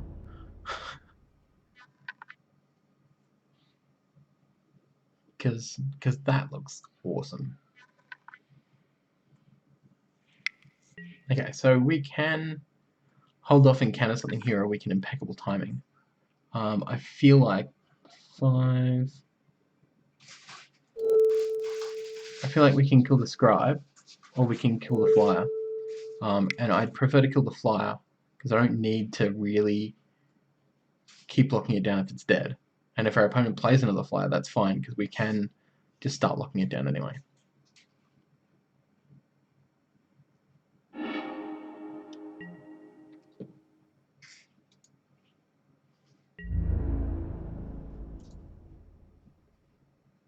No, we're not going to block you.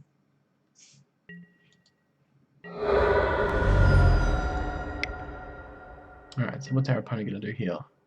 Ah, Menace. Guess I should have kept the mana up. Not as bad as it sounds, though, to be honest.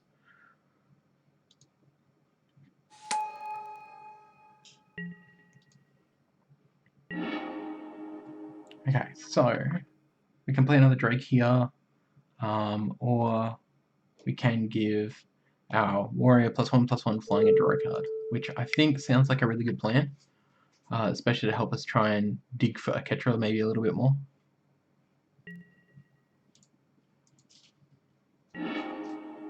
Play planes, 4 mana up. We can keep an Essence Scatter up, or we can play Monument. The Monument is great for dealing extra damage, but I don't think we really need it right now. I think I'm going to wait. Especially this way we keep up an Essence Scatter, and we can keep up the Edifice. Especially on the Menace creature, so we can stop our opponent from smacking us in the face for 3. Sounds like a really good plan. We can potentially just cycle the Drake as well if we need to draw an extra card if we really wanted to. But I don't know if that's something I really want to do. Definitely want to get more brick cannons though. If we can start shutting down abilities, that'd be great. We can combat, huh? Lockdown Menace guy. Lockdown.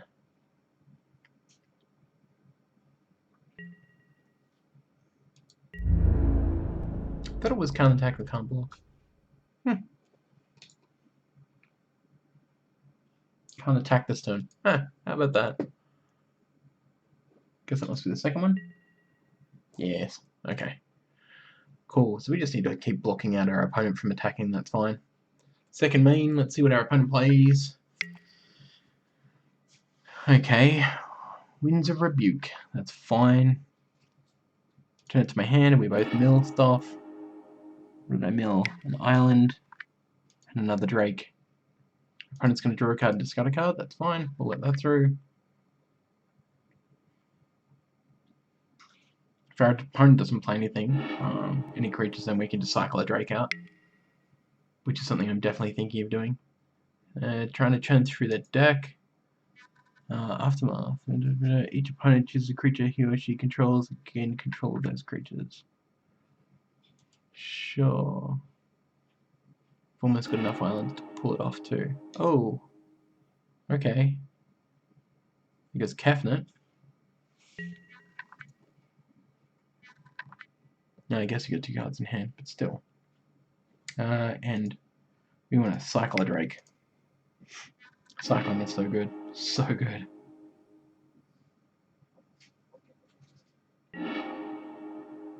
Island. Getting our deck of lands, I guess, at least. Okay, so nothing really threatening that I want to lock down with the enchantment. I mean, we could lock out the Menace guy, but we've got Edifice for that. So I think here we will cast Drake. Yes.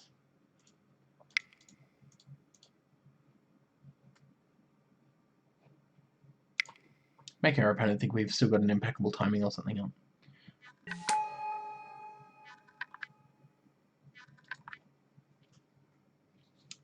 And this warrior is Vigilance, so, and I'm pretty sure it looks like a she. So she's going to go in and smack our opponent for 2, putting him down on 8.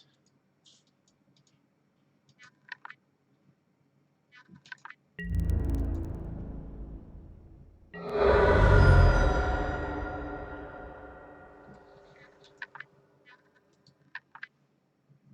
wonder if our opponent's going to cast something. Is there anything that I can think of? No, turn target instant or sorcery. Gonna bounce something, yeah. Rags to riches. Oh, yeah, okay. I see what's gonna happen here.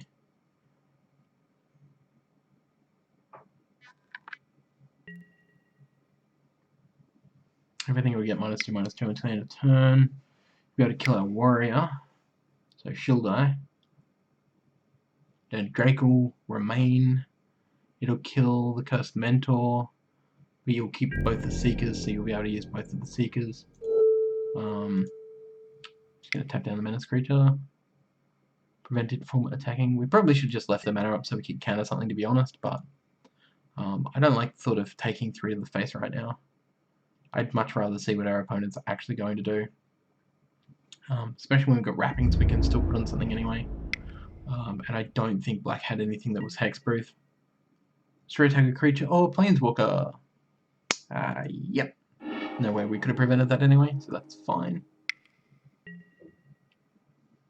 And then Rebuke again. Bouncing token, which means evaporates. And then our opponent starts sifting, sorting, sifting through their deck. Sifting. Yeah, I missed stuff. And I got the buy. Yeah, we already knew that. Draw a card, then discard a card. Yeah, sure, go for it. I don't mind.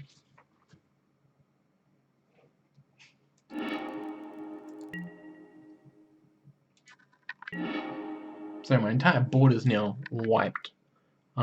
We do have a Glyph Keeper, which could be interesting. Don't think we care about the other one, so let's go with the Glyph Keeper. 1 to 6, 7, right?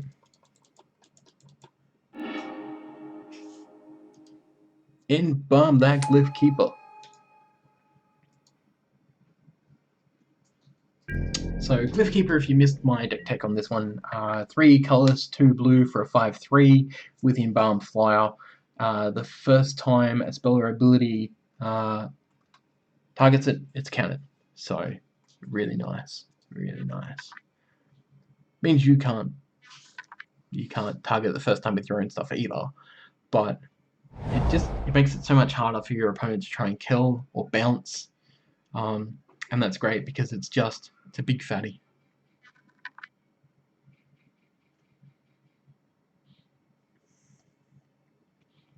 So I think next turn what I'd like to do is go with a Monument and a Tarkrop Elite. Give the Glyph Keeper +2/+2, which means we'll be hitting our opponent for 7.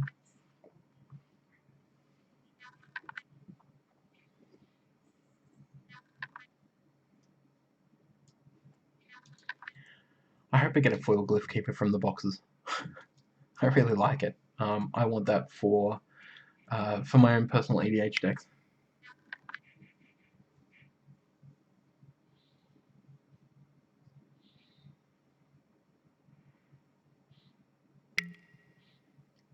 Aftermath. Exile target card from a graveyard. You're going to exile Never to return? Sure. Using your return to exile my return. Okay, sure. Opponent's really churning through their deck. I feel like this might lead to them actually, like, milling themselves out. They're going through it so hard. Don't know what they're searching for. Must be good. Must be good. Planes. So here we will go with the monument. 1, 2, 3. Tarkrop Elite. 1, 2, 3, 4.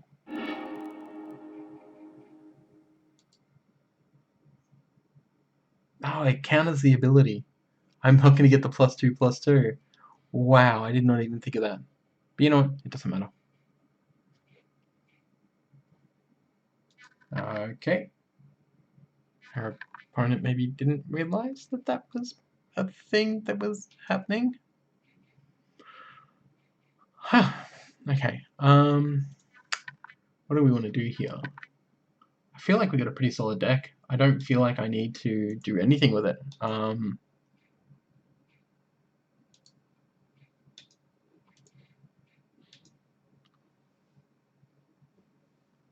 Winds of Rebuke seems really good in our opponent's deck.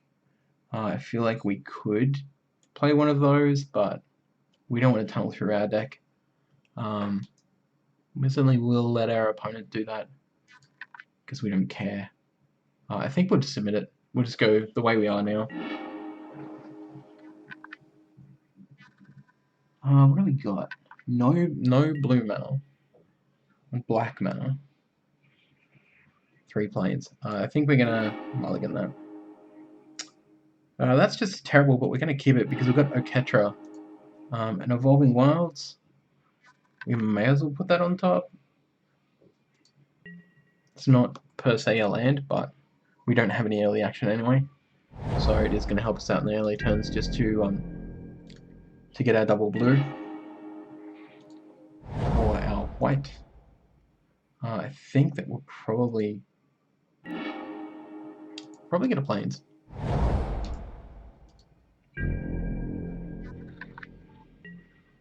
Hope everyone's been having a great night. Hope you've spent some time looking at the other streamers as well. And if you don't know who those are, that's fine. Just go over to MTG AUSTREAM here on Twitch. Do subscribe, because that would be ace. Because we're all working very hard to make sure that this is a thing that we're able to do. And to do that, we need people like you to come into our streams and hit that subscribe button and have a chat with us, and it all helps us in the end. If you're watching this post stream on YouTube, thank you very much. Please hit that like button, hit that comment and that subscribe. Have a look around, because there is a lot of stuff on this channel now, and it's all real squishy and great. Probably should have played an Evolving Wilds there, but let's get this party started nice and early. Start smacking our opponent in the face as much as possible. We could just curve like 3 to 4 to 5, but we will see. Oh, didn't take that into account. We can give ourselves first strike though, so that's not a big deal, because he won't be able to. If he blocks it, his creature's just going to die straight up. So here instead, we're going to Evolving Wilds, and we are going to crack that for an island. Damn straight. We're going to chuck a cartouche on our Blighted Bat, which is going to make it look really impressive, because now it's a 3/2 flying first strike. Yes.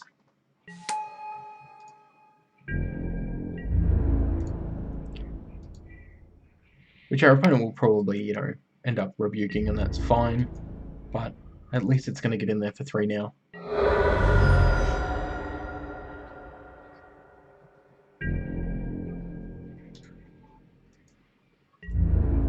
think we're still a couple of turns off really having a Ketra online, so that's fine as well. We don't really want a Ketra just yet. Let's go with the Swamp. And then let's go with the Glyph Keeper. That should really freak our opponent out. Try and go 2 for 2.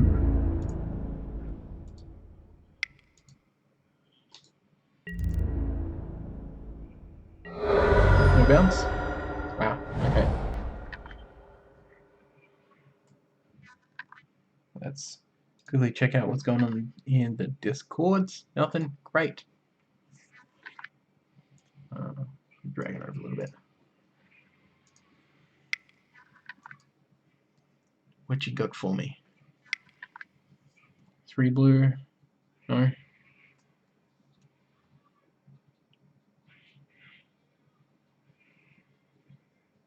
Nothing? Something? 2 blue and a black.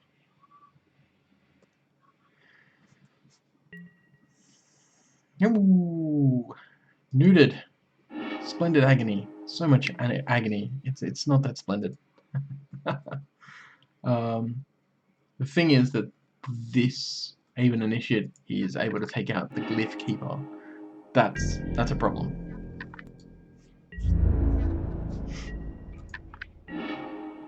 Okay, so what we do then is once the island goes down, thank you. Let's Illusionary it. 1, 2, 3. Make it a 0/2 flyer.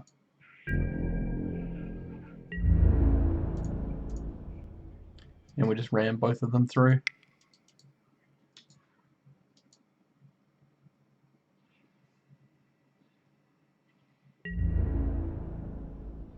Gonna block it? Sure. And it's on 6 mana now. We're very close to being able to embalm. Bone Picker. Oof. Hot damn. Flying Death Touch. It's just a bird. It is, isn't it? It's not even a zombie. That's interesting. But we're gonna kill it. Because it is a big threat to us. And we want to keep pushing that damage through. And then... No, we don't want to do that actually. We don't have the mana for it. Oh, there we go. Hey, Hyper, thank you so much for the host. I wonder how much time we've got left in the round.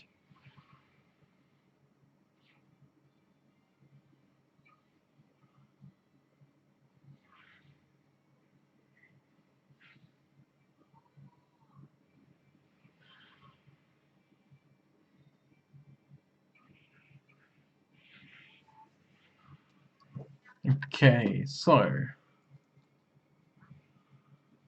almost at 9 o'clock now. I think next round shouldn't be too far off. Whoop, wrong button. Button. Who's got the button? That would be me.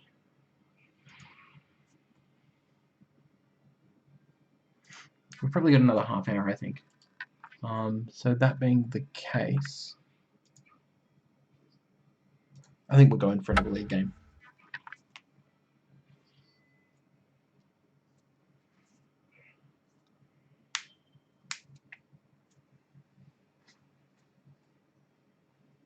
So I hope you've been enjoying Amonkhet. Things you might really dig. The Command of the Gathering, episode 5, 29th of April. That's this Saturday. So that is coming up, so do be aware. Wow. And that's our Amonkhet special, or Almond Cat special, if you will. Essence Scatter, Compulsory Rest, lots of control here and no action. Let's mulligan. Pretty much the same, but this time we're just going to keep because I don't like going down any further. Blighted Bat, put you on top.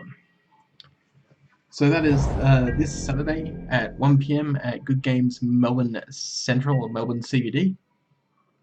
So I hope you can make it for that because it's going to be really fun. It will be on Diyoshi's channel, even though he is going to be in Sydney doing charity work. So I believe he's on a charity stream, but it will be on his channel. So twitch.tv/Diyoshi TV. And we play, obviously, 4-player commander. So it'll be myself, it'll be Primacat, it'll be the BBG, Soto, and BW Holland. So that's going to be really exciting, and we love doing live in stores, even though it means that I don't get to drink. Other than that, it is a lot of fun, and I do suggest that people come and watch, because it's always fun. Other than that, on May the 6th, we have my birthday stream, which is going to be Amonkhet Drafting Bad. Oh, look at that. Actually got it for impeccable timing. Nice. And we will be drafting this set. 6 people live for a 3-round tournament. And that, of course, will also be starting at approximately 1 PM AEST on the 6th of May. So, bear that one as well, because that's great. Ooh, I love that one. Creatures have trample. It has trample. Trample Lord. It's interesting that our opponent didn't use the mana off the initiate, because that's what I would have done. Okay, so I think here I want to hold on to the impeccable timing. Make it look like I've got nothing, and see if we can try and get in to kill the Kenra Charioteer. See, now that's interesting. We're in a specific set where you have a Charioteer, but there's no chariot for said Charioteer. Okay. So that's definitely a thing.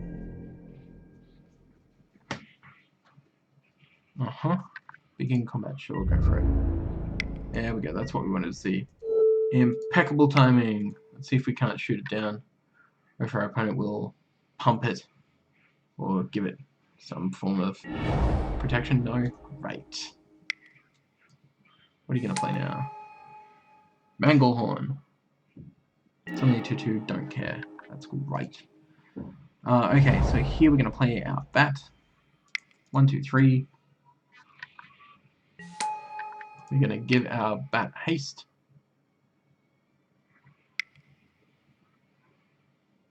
Interesting. What exactly? What are you doing? Nothing? Okay. Tapping to get mana, so you could make it bigger, because it's big. Alright. Smack our opponent for 2. In the air.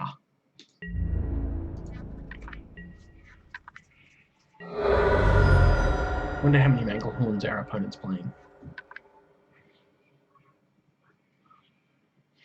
Thinking we might go with the Ronus Monument next. We've only got 4 mana out. If we don't draw the 5th, we can't play our Drake anyway. Trial to burn something for 3. Is that going to my face or to my creature? I'd be guessing my creature. Yep. I would too. That signals to me that my opponent probably either has only 1 or no creatures with reach. That's a great sign. Well, there's our other mana, so I think here we'll cast the Drake.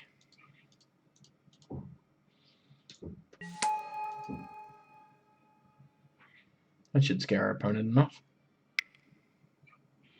Unless they kill it. Yep. Electrify! Electrify! Reminds me of a wrestling move. I don't know why. It just does.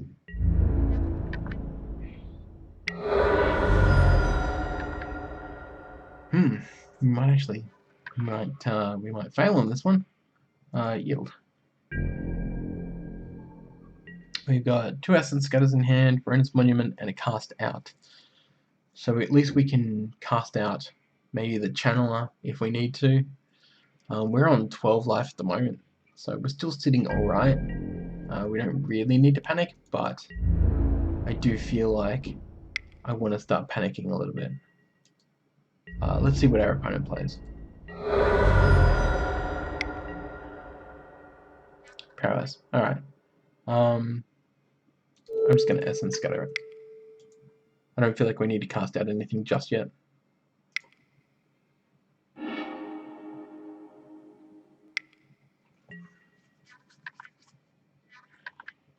Okay. Blood Rage Brawler. Wow. That's very aggressive.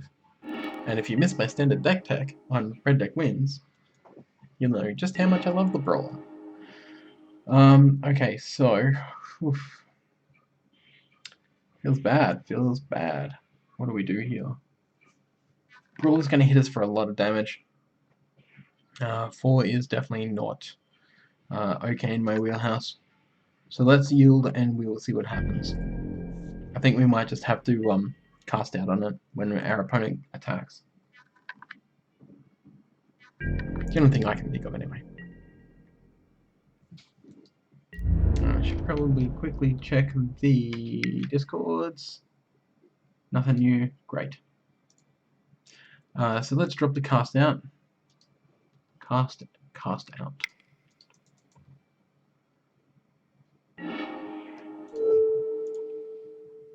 And we are going to get rid of the Massive Minotaur. And then take ourselves 4 damage. Down into 4. Okay, so we're going to do Windrake. That will help unless our opponent's got a pump spell. And then I think next turn, if they don't, what we might do is Monument into Skirmisher, maybe? Depending on what we draw. Ooh. Brawler. Feels bad.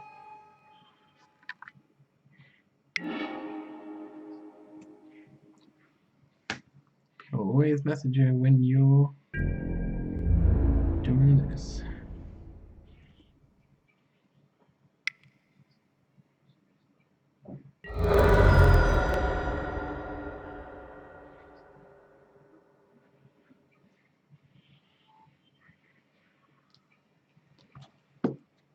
Okay,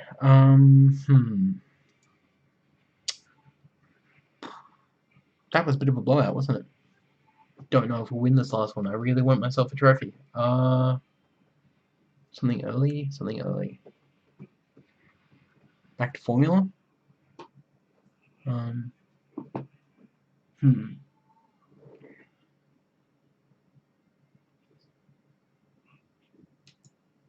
Could always go with something with Patra. Okay, let's.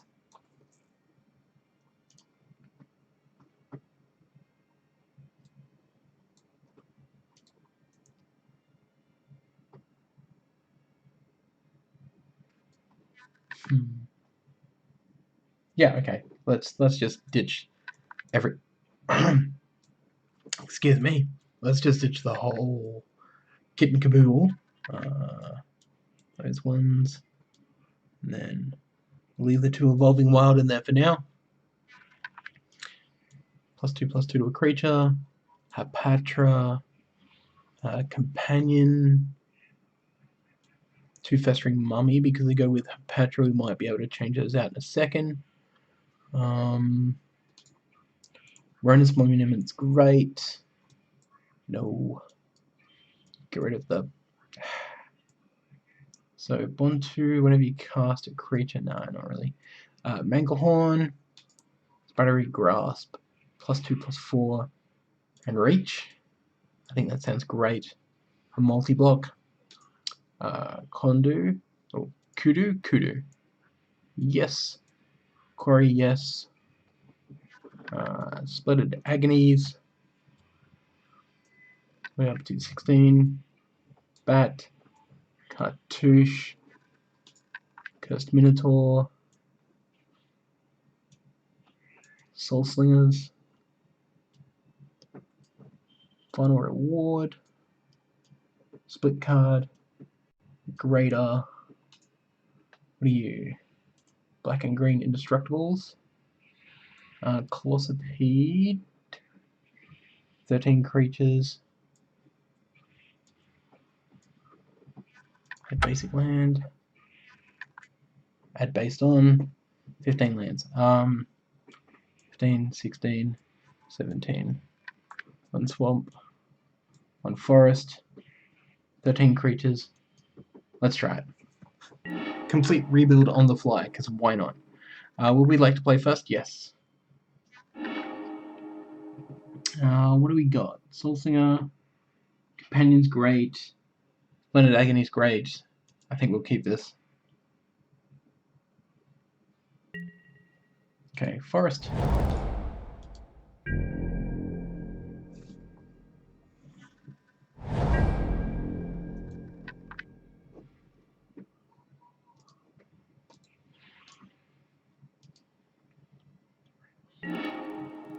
Okay, well, we're sitting real good. Especially if we can chuck a cartouche on this puma? Cat? Nish's companion? It's a puma, right? Isn't that what a puma looks like? Damn, why don't I know my animals? This shit? Sure. Oh, that makes me actually kind of want a Splendid Agony on the initiate, but I mean, it'll slow my opponent down a lot. It'll completely nix the mana, but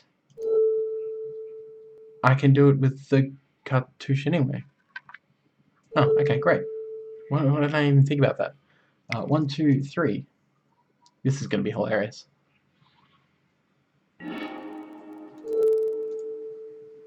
So to kill the initiate, yep. That's definitely something we want to do, yes. And now we have lifelink on turn 3 on a 4/2 body. I'm feeling alright about this. No doubt our opponent will Splendid Agony, and that's fine. Plus it untaps something, so we'll untap itself.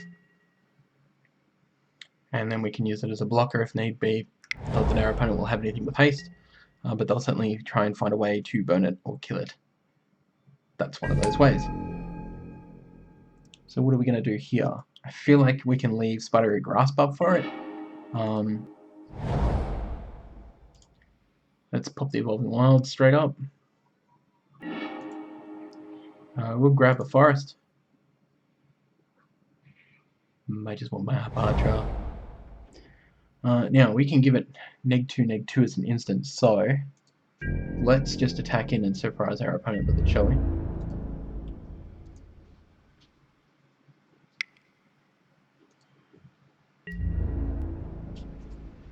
Chooses blocker? Great. Both? Yes, absolutely.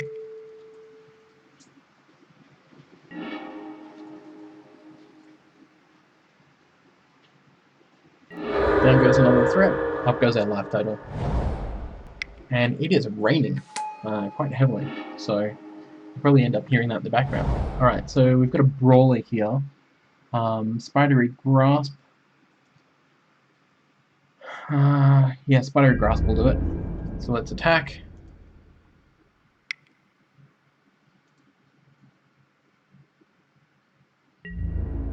They're gonna block? Sure. We'll Spidery Grasp.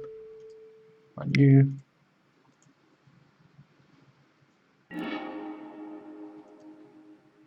Giving us a nice life buffer. We're up to 34 life now.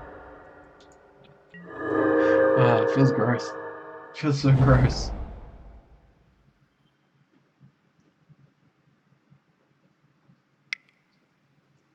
Companion's getting in for so much damage. Brawler, sure. And another hooded brawler. I don't have anything that can take out either of those. No, it'll only give it +2. So instead, I think this time we are going to use the Soul Stinger. Yep, almost have too many. We'll put the counters directly on the Stinger, because then if our opponent attacks, we'll block the Blood Rage Brawler on the Stinger, and then use the counters on the Brawler. And then once the Brawler, if the Brawler ends up exerting, it's going to die once that wears off. We're not going to attack this time with the Companion. I'll leave that well alone.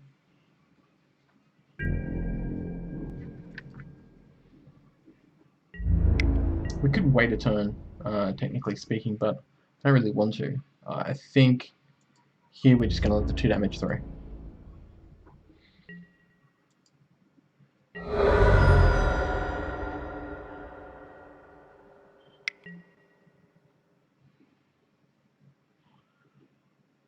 Sure, you can have your coloss, your big creature that I can't take care of right now.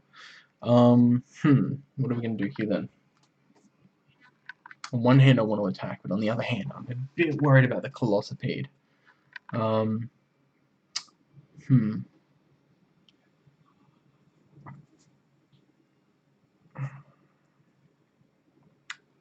think I probably should just hold off.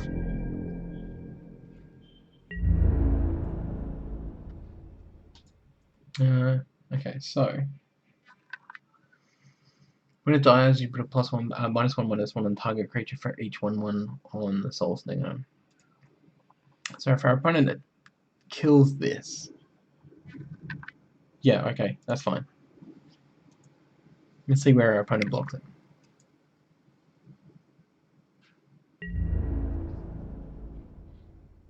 Because if our opponent blocks on the cloth, okay. Oh, alright, on both. Sure. How do we want to do this then? I think it's not going to be good enough the other way around. 2 now. That'll make it 4. Oh, it's +2, +4. Oh, I could have been attacking with this the whole time.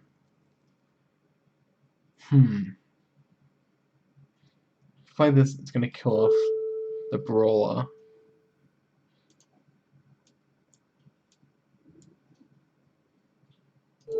Yeah, okay, that's fine.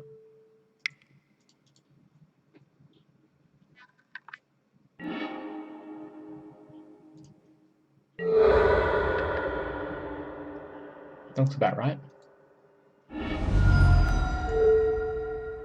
Put your cannons on this guy over here. Still getting a 2 for 2, quite realistically.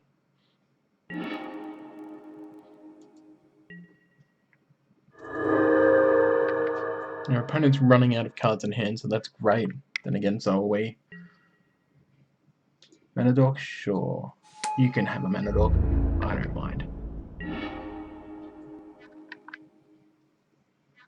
We don't have any counters on anything, so let's just drop a land and then drop our turn out. We're already on like heaps of life, so.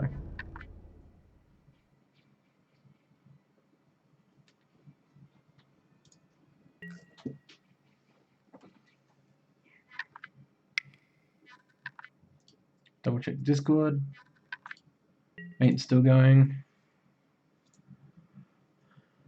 Ronus' Monument. Love that monument so much. I did put it in here, didn't I? Yes, I did. Okay, great.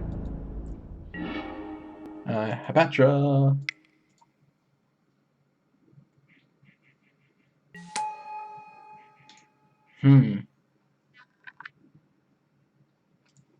Death Touch Snakes. Death Touch Snakes. So now we just need something to put -1/-1 counters and stuff, and then we are going to be charging ahead in this game. Absolutely charging ahead.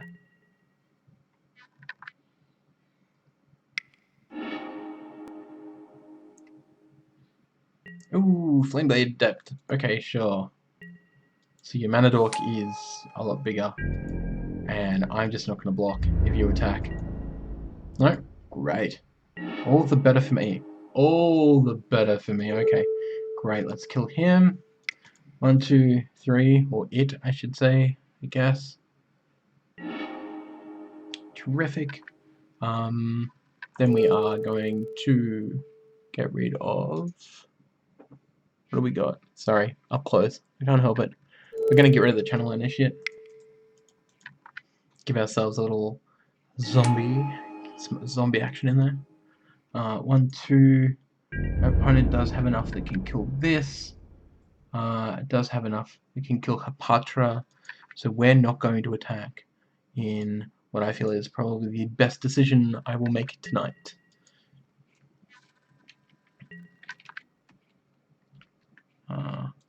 Yep.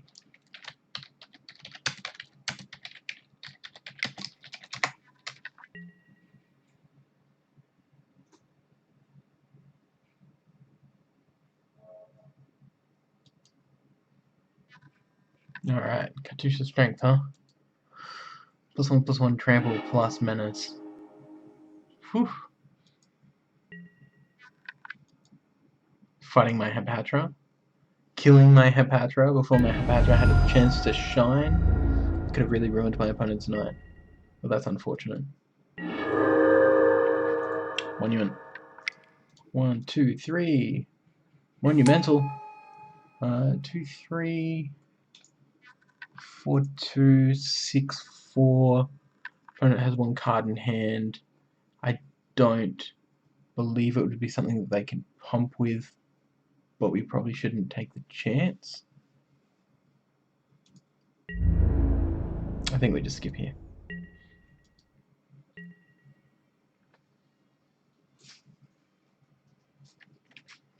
See what's going on.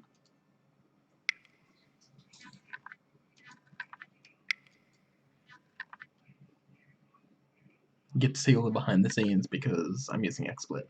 So apparently new OBS is nowhere near as good as old OBS because new OBS doesn't allow monitor. New OBS doesn't allow you to stream MTGO, which is frustrating, but what you gonna do? Okay, so what we really want here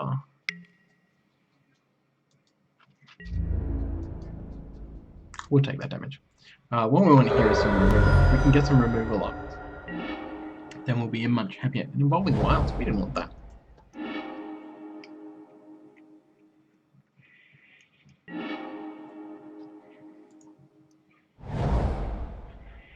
Grab another forest that we don't need. I'm a bit worried because that's a 6/5. And although we do have a couple of things in here that can deal with it, without a Patra, we don't have an effective way of creating Death Touch tokens. Which is really sad, because I really, really like that creature. So our opponent's going to cycle, which means they discard, and the Flame Blade Adept's ability triggers. It's fine. How big is it? 3/3? Yeah, cool. No worries, mate. No, we're not going to block that. We're going to let it through. It's menace. We don't care. We've got plenty of life. Come on. Stop drawing land. Land flood is just the worst.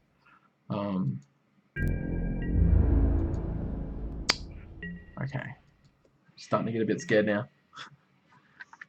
We need to start whacking on our opponent again, and I feel like we've kind of been taken to a stall. Which the problem with that is that our opponent is now going to start being able to overrun the board and just absolutely flog us, because all we're drawing is land. That's a lot of land to be drawing.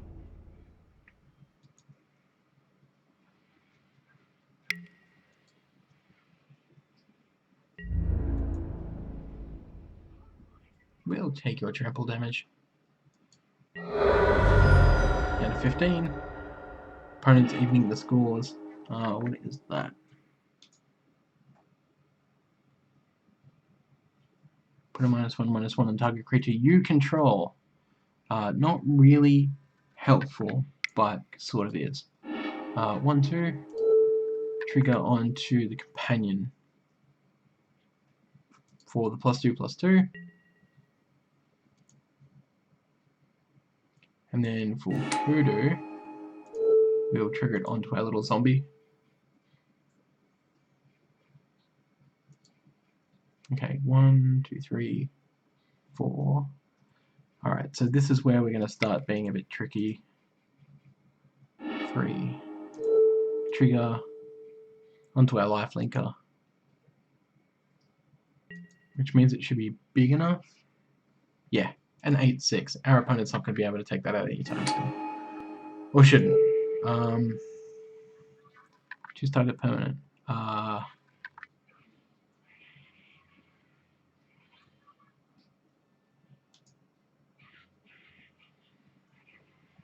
You.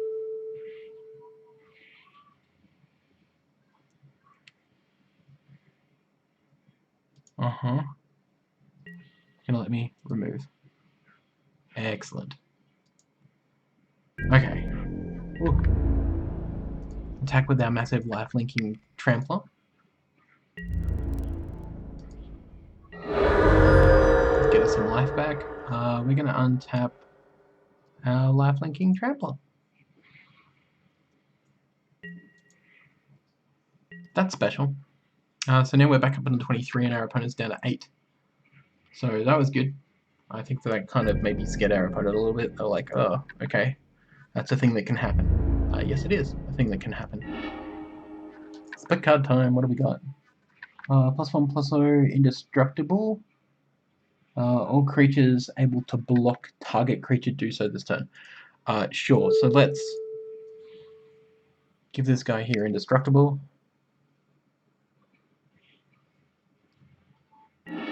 Oh, this is going to be hilarious.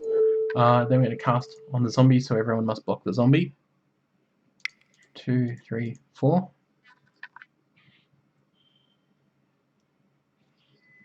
And I think that just won us the game.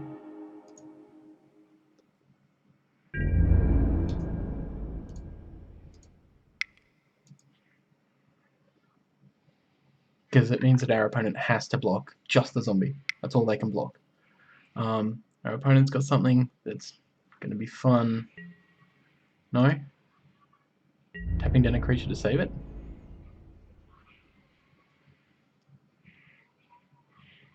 Yeah, I think you'll find that's illegal blocking.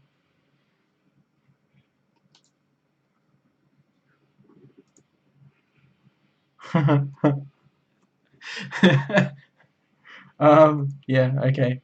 I think our opponent just went, oh. Is that how that works? Yes. Yes, it is.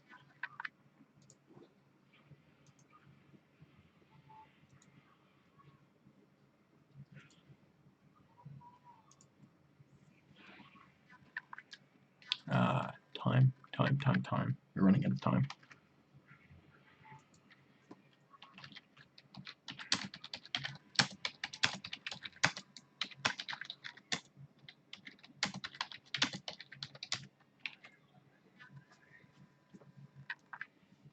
Okay.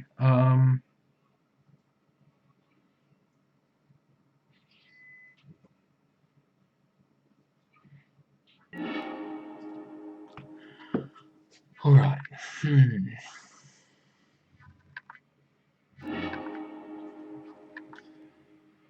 Let's see. What are we gonna do here? That's a really bad hand. We're gonna mulligan that. Yeah, Crusher. That was really interesting. Oh, hello. Keep that. Put you way on the bottom. Yeah, that was really good. Yield. Let's go with Bombing Wilds. We'll crack it for a forest. I don't even think we really needed them, but yeah, it's just in case. That was a really good game. Especially being able to chuck a cartouche on something like that was just amazing. Initiate, sure. Here I think we are going to. Come on, little Swampy. We're gonna Hapatra.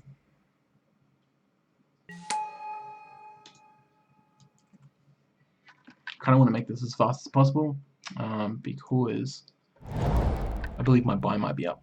Oh, I've got 8 minutes left in this round anyway, so I have to play it quick. Hapatra's about to die. Yeah, it is. But I don't want you to burn my Hapatra. Why is everyone so mean?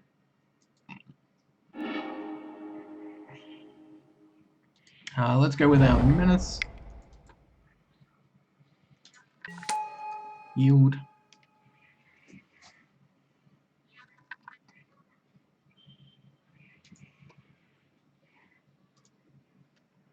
Just gonna make sure that we got auto yield on because we are running out of time.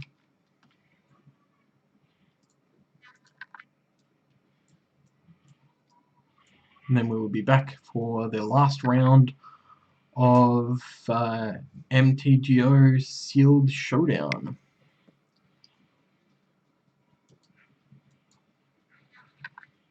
With the team at MTG AUSTREAM. Yep. Made it big. And lifelink. She's real big. And lifelink. And Cartouche big and lifelink. Oh my goodness. And Trial of Seal. Oh. No. Just fought to my thing and killed it. Okay, so. Target artifact. There's no artifacts out, so that isn't going to help very much. But we'll do it anyway. We don't care, that's fine. Oh, really?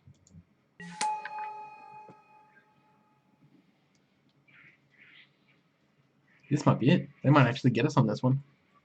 I don't feel like we've got enough action here. At least we'll be able to find a reward on the channel.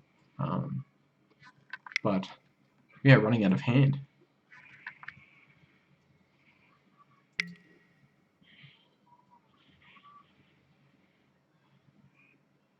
Oh, really? Lots of fighting going on. Yes, you fight my Manglehorn and you win. You kill it. You monster. You monster. So we can go bat here. We can go batty. We didn't draw the land, so we couldn't find a reward. Hello, princess. Yes, I know you're hungry. That's my cat.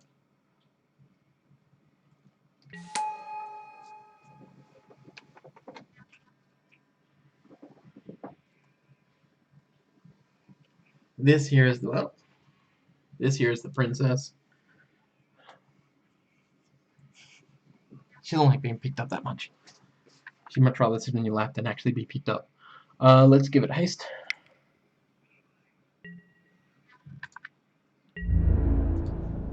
Oh, so dejected. So dejected.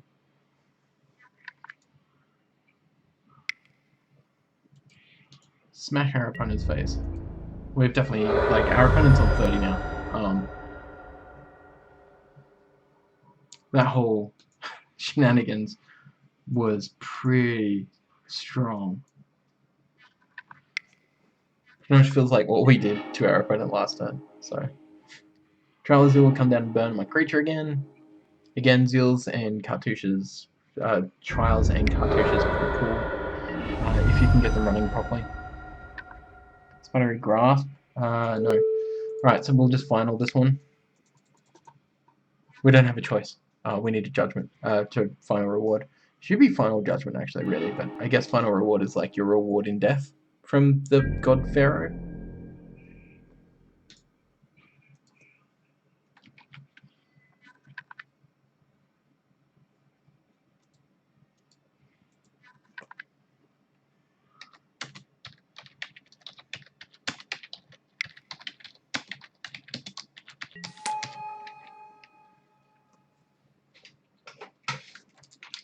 Group chat, huh? I think we've lost this one. Yep.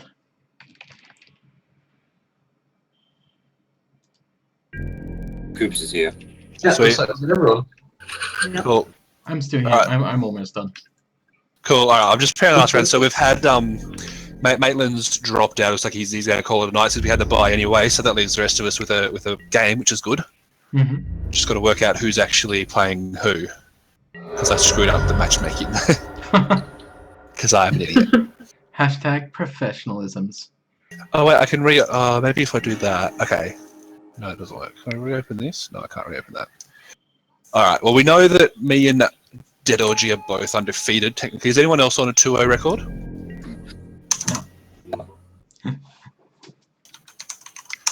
Is anybody on an 0-2 record?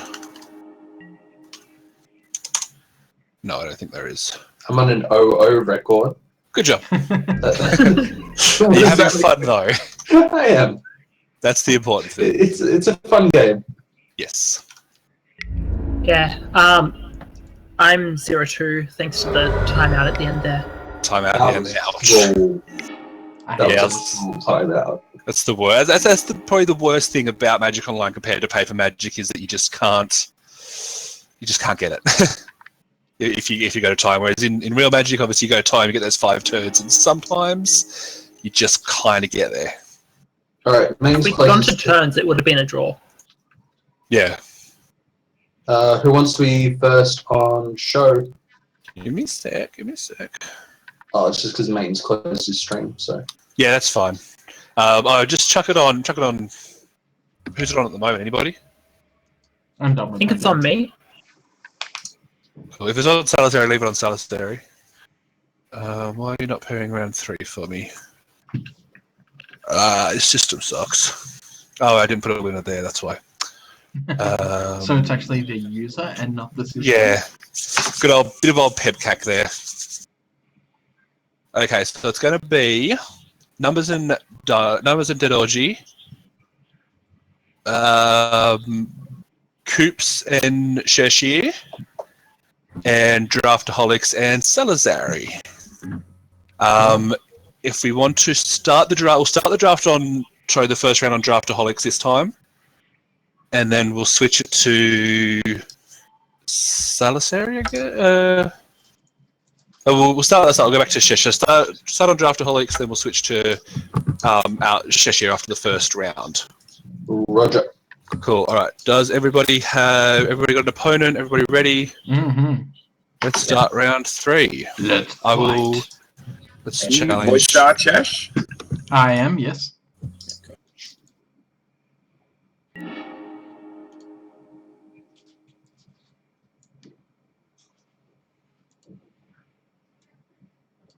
I'll go back. Right, so we've won the die roll, so let me just make sure that I'm out of the chat session here, otherwise I don't know what will happen. Disconnect voice. There we go. Okay, great. So we've got blue, black, white. We're looking pretty good on the hand front, so we'll keep it. Got a counter. We've got the zenith. We're looking alright. It's fine. Good luck, have fun. And I hope you've all been enjoying it, because I know I have. This is something different from us and something new for us. And we're very much enjoying ourselves. And I think that we will probably be looking at doing this for every release of a new set that comes around. Good game. Yeah. Good one, Coops. Yeah, crazy. You crazy bastard. I can say bastard, that's fine. Okay, so yield. A catcher in hand, that's great. Let's play our foily swamp because it's foil. Not because it had any significant value or anything.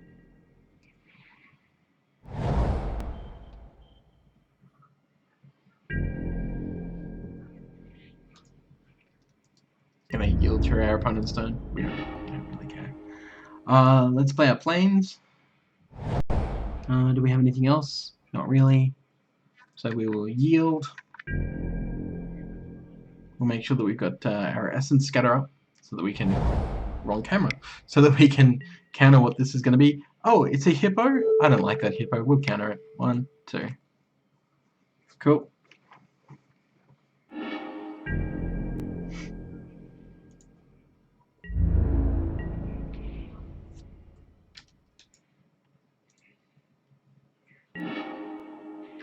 I don't want to play the Evolving Wild here.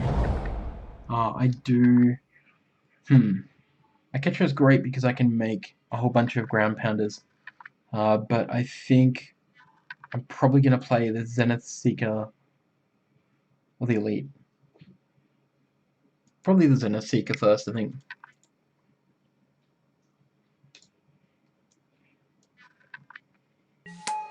Start getting our flyers on.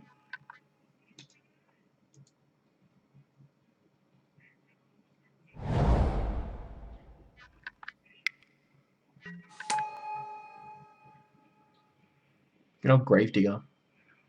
Forever getting reprinted. Giving our opponent hippos.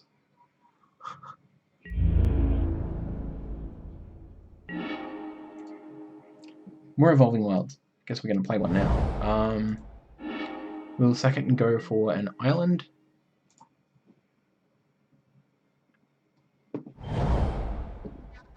And then we will play the Tarkrop Elite, maybe? I feel like.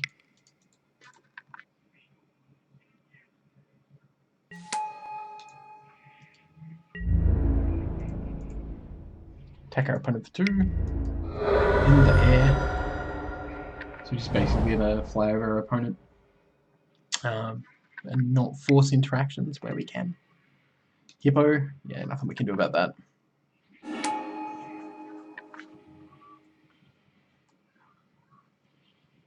So whenever you put one or more 1/1 -1/-1s on the Great Maw, remove a 1/1 from target creature you control. Okay. You can attack with the Gravedigger. I'm just going to take it. No qualms. More Evolving Wilds. Maybe 3 was overkill, huh? Let's crack it. And we'll go and grab ourselves some of the planes.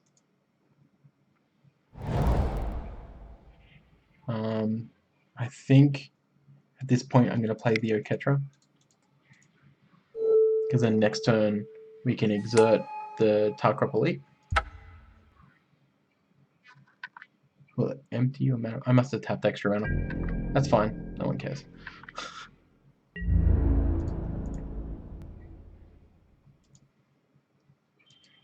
Attack Coops.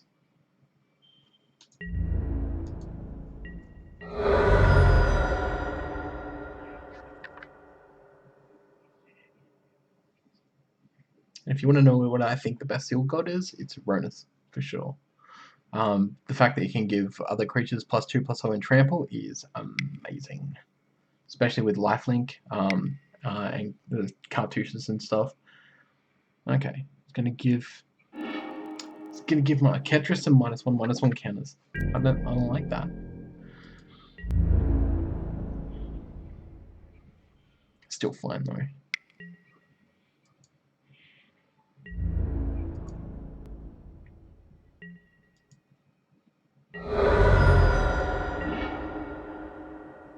Here, I think we're going to probably drop just another Evolving Wilds.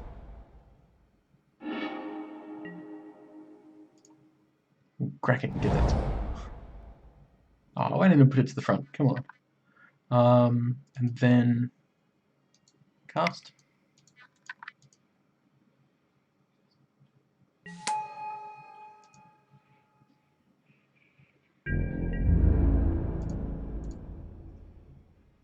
Do I want to exert? Probably not yet. Very soon, but not yet.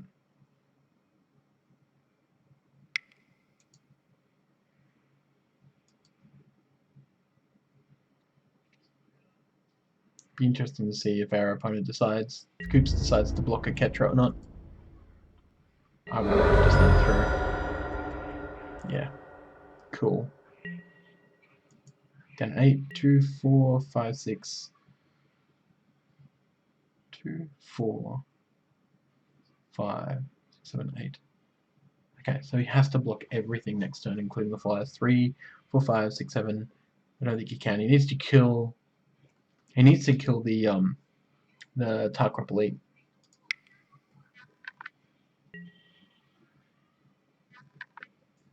Okay. Put the life linker down.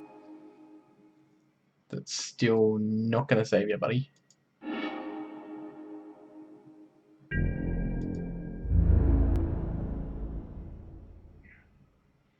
Yeah, I'm going to just exert for the win here.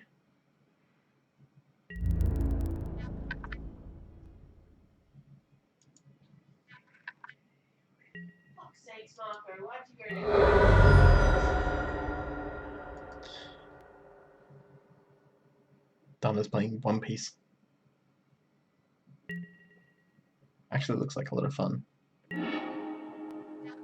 Okay, so we could play the Monument here, but we don't really need to, but we're going to anyway, just in case.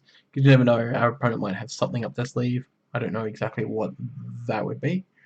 But here we should be able to just exert the Tarkrop Elite.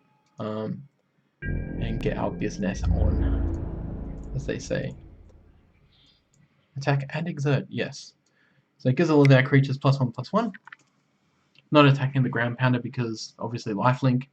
Our opponent's not playing white, so they can't Mighty Leap here. I can't think of anything else in black or green that would save our opponent. So this should be GG game on to game 2.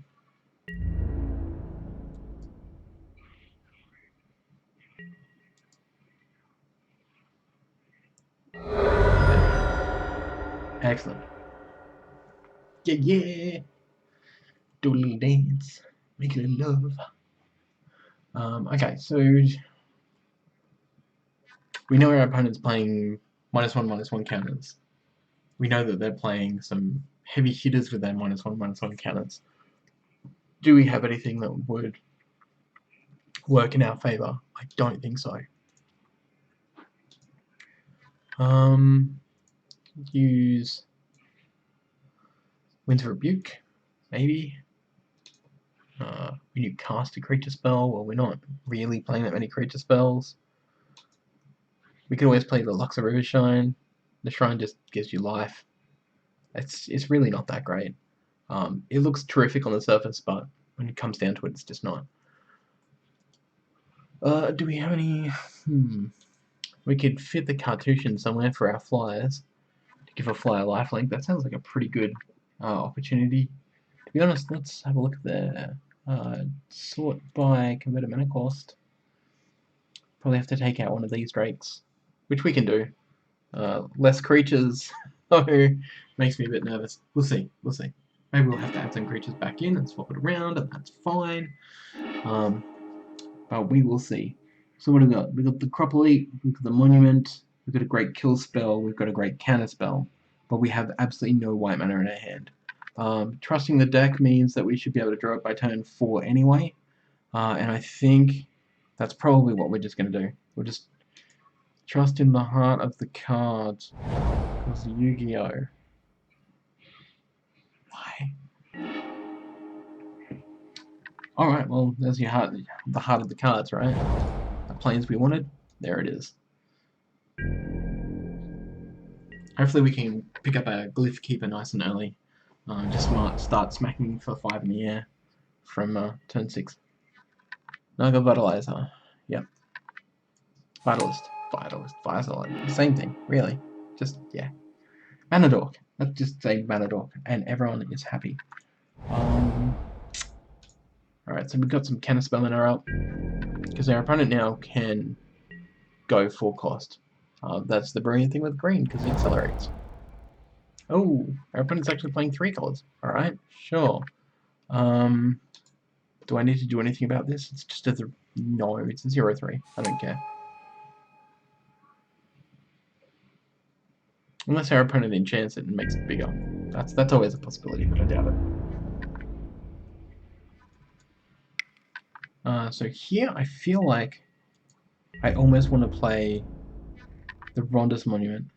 Ronus's Monument. I keep saying Ronda. Terrible. Festering Mummy? Sure. More -1/-1 counters. Wonder if that means that Coops has a Hatred in his deck. I don't want to Evolving Wilds here because I definitely do want to play something. And I think we just want to start getting our flyers out. But I'm aware that Coops has basically got tech against this particular flyer in the form of a lot of his creatures putting -1/-1 creatures on other creatures. So he'll kill the mummy and then put the -1/-1 counter onto the bat, and the bat will die. That is a quite real possibility that may happen. We'll see. We'll test that water.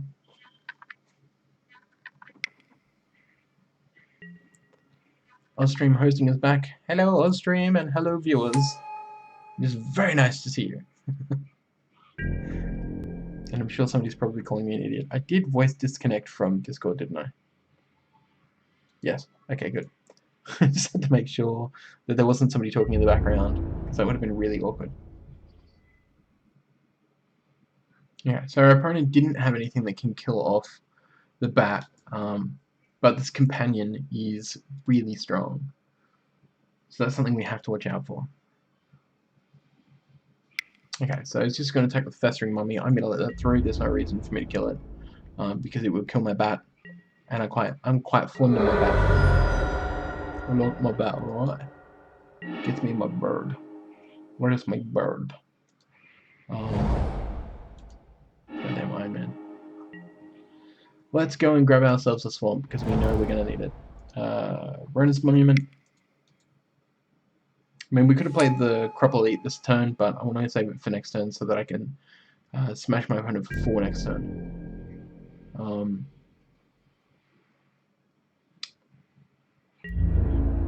Yeah, our opponent's got a good board state at the moment, but to be honest, the only thing I'm worried about is the 3-1. Simply because it untaps other stuff when it does combat damage. Other than that, I don't really care.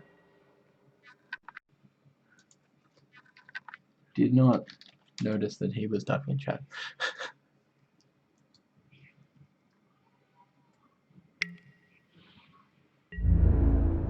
Yeah, okay. So, whenever it deals combat damage to a player, you may draw a card, and then you may untap something as well. That's going to be a bit scary. Because our opponent's going to start being able to draw a heap of cards. I think I'm going to have to kill it or exile it, either way. Yeah. Okay. Companion? Sure, whatever. That's fine.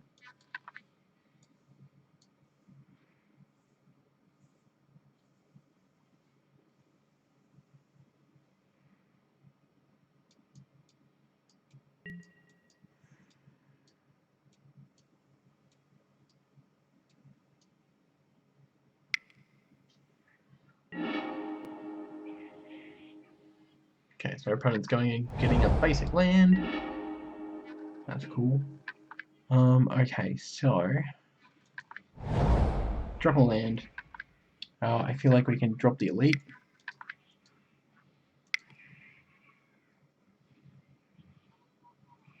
Give the bat +2/+2. Even the score a little bit on the damage front.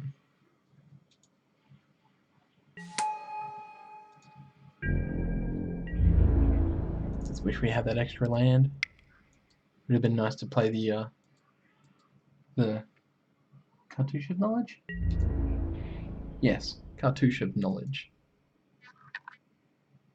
+1/+1 draw a card, give something flying, which generally everything in this deck has flying anyway, except for a Ketra. Maybe if we can draw into a Ketra, that'd be nice.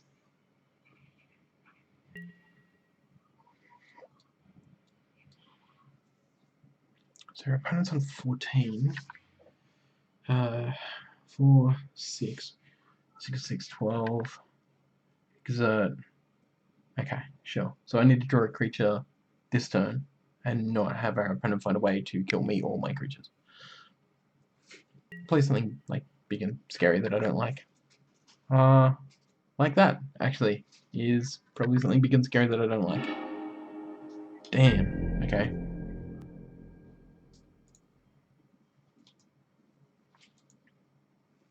Now I need to find some more flyers.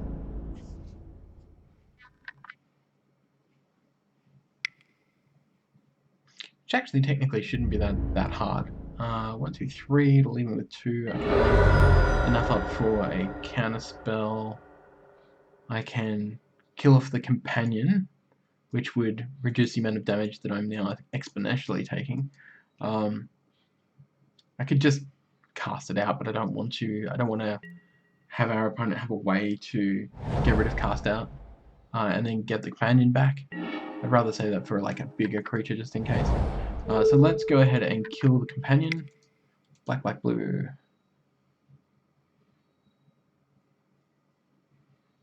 Get it out of here. So that will at least lessen the beatdown for a little while. We've got enough left open for the Essence Scatter, so we can counter a creature. I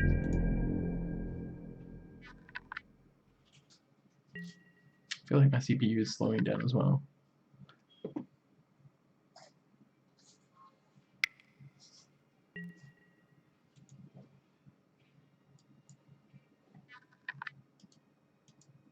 What am I doing? Buttons everywhere. Okay, that is definitely something worth countering. So when that Manticore comes in, it puts a -1/-1 counter on something, and then it deals 3 damage to me. That's not. We're not going to let that happen.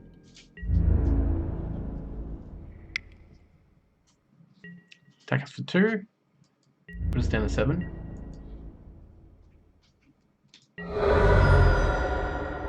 We're fine with that. Compulsory rest. We can rest something. That's really not worth it. Cast out's not worth it. I think here we're just going to yield.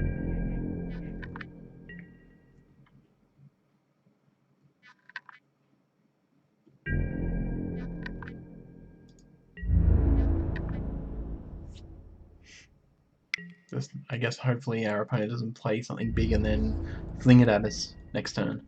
Not bad. Second main, you got 5 mana up. Excuse me. Oh, another Manticore. That's not great. That will yeah, that's not great at all. That puts us down to 2 life.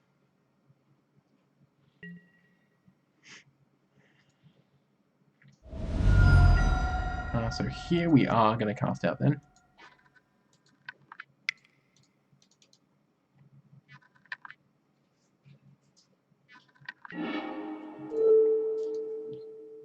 Get out of here, Manticore.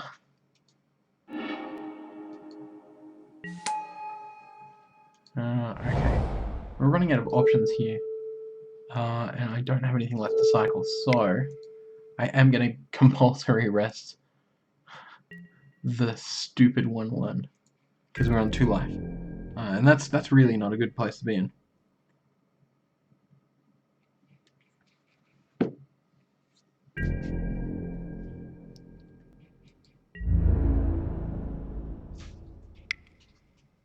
Going to attack us for 1.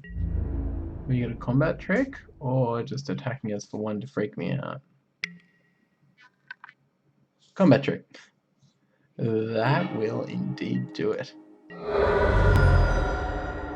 Alright, so it's 1-all. Go Coops!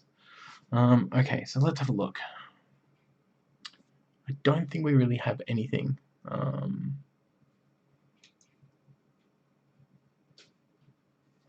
Even Scribe of the Mindful just doesn't seem really good enough. We've got a bunch of split cards. We could always chuck in some extra lands and try and split it that way.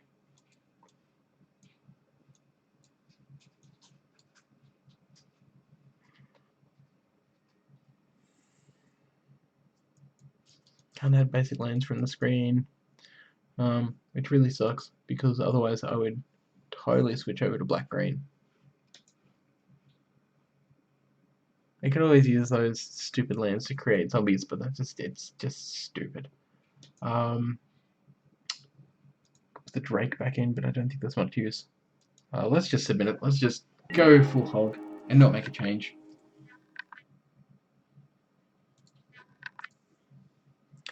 Would we like to play first? Absolutely we do. Ugh, that's terrible. Glyph Keeper is great, but 2 of our 4 swamps, that's definitely not on. So let's hit that mulligan. Oh, that's just as bad, but we're going to keep it because at least it's 2 different mana. Cartouche is going to have to go on the bottom because we need to draw into a blue source ASAP. I don't think we're going to have Essence Scatter up for when we need it either, which is not great, let's be honest.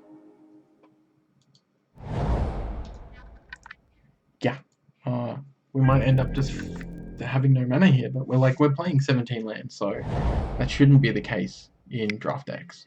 When you're playing 17 lands, you're supposed to be able to have enough land to do stuff with, but just does not seem it. That is not what we want to see, but we will crack it for an island anyway.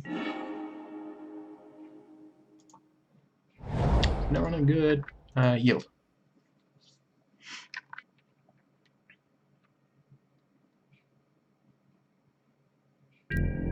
So our opponent's going to be able to smack us for 3. That's a lot of damage. The companion is so much better than I gave it credit, to be honest. It which is really good. So we need to find a way to kill that companion ASAP. We didn't draw what we needed. We could play a bat. We could play the monument. Or we could just look out his companion to save us some damage. Sounds like a good plan right now.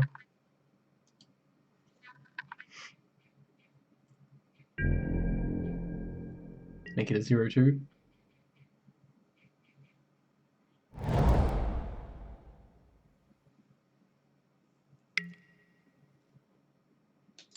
Festering Mummy? Sure.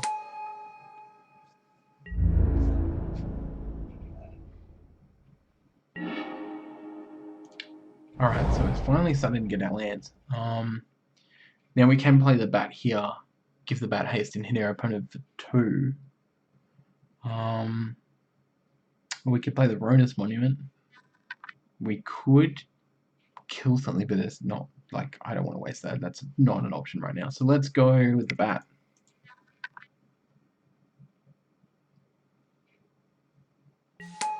It's a bat, it's a bat, it's a hasty bat. That's the hasty bat song. Smack our opponent in the face. Yes, yes. Hi, CPU. We know.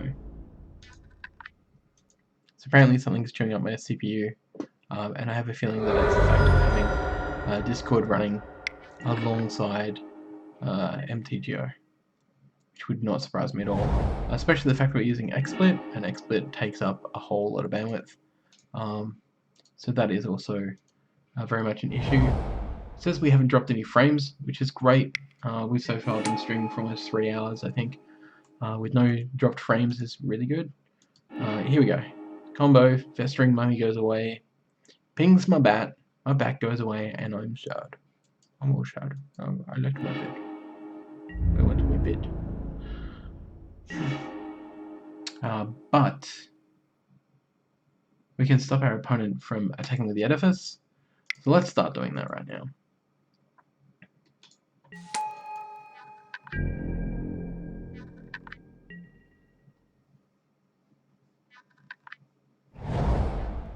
Start getting those brick cannons. So start bricking on his hippo. Destroy target artifact cycling. Okay, well, that being the case, can't believe you're actually playing that at the right time when you didn't see artifacts in here previously. I guess that's the whole thing with cycling. That's why I love cycling so much.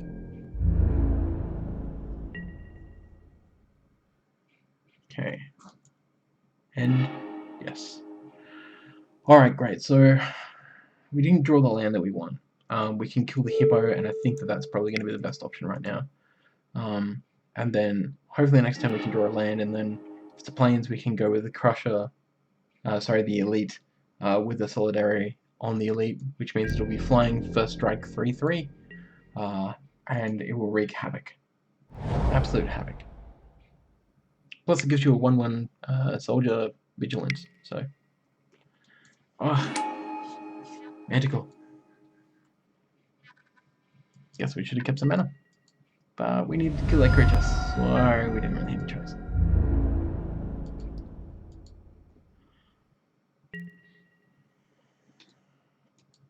Alright, land. We land. Not the right land. Alright, so let's go with the crusher. 1, 2, 3, 4.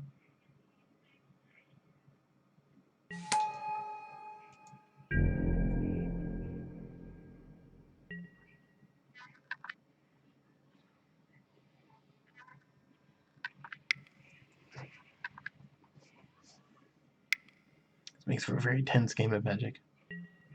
Yeah. Heaven?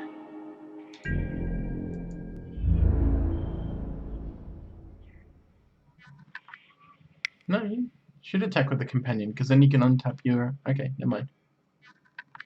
Coops, when you watch this afterwards, attack with your companion, because then it still untaps your Manticore. Doesn't have to deal any damage. I don't think so. Oh, it does have to deal damage. Oh, forget that then. Never mind. We can cast out on the Manticore if we want. We are on 9 health. I think that sounds like it's going to be the right plan. I guess we will see what our opponent plays. Getting decimated. Absolutely decimated.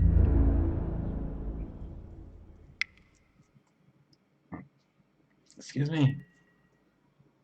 Cast out.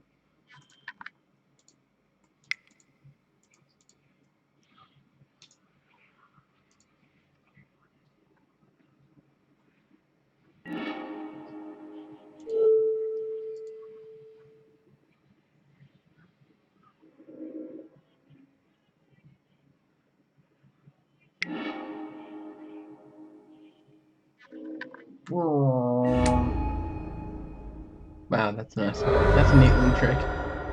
Ooh. Companion's back. Or at least for this turn. 2-4. This is only until the end of turn. But now we're on 7 life, so... And another Manticore. Next he plays Heart Piercing Manticore and throws it at my face, right? Okay, so that's it, that's game. We don't have anything that we can do there. GG!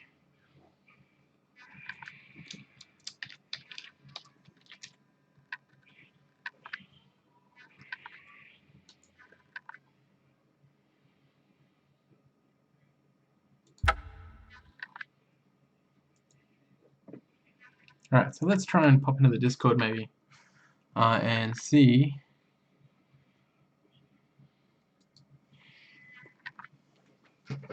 what today haps is. Yo yo. Hey, hey, hey. What's up? It was good. Well, you can say that, however.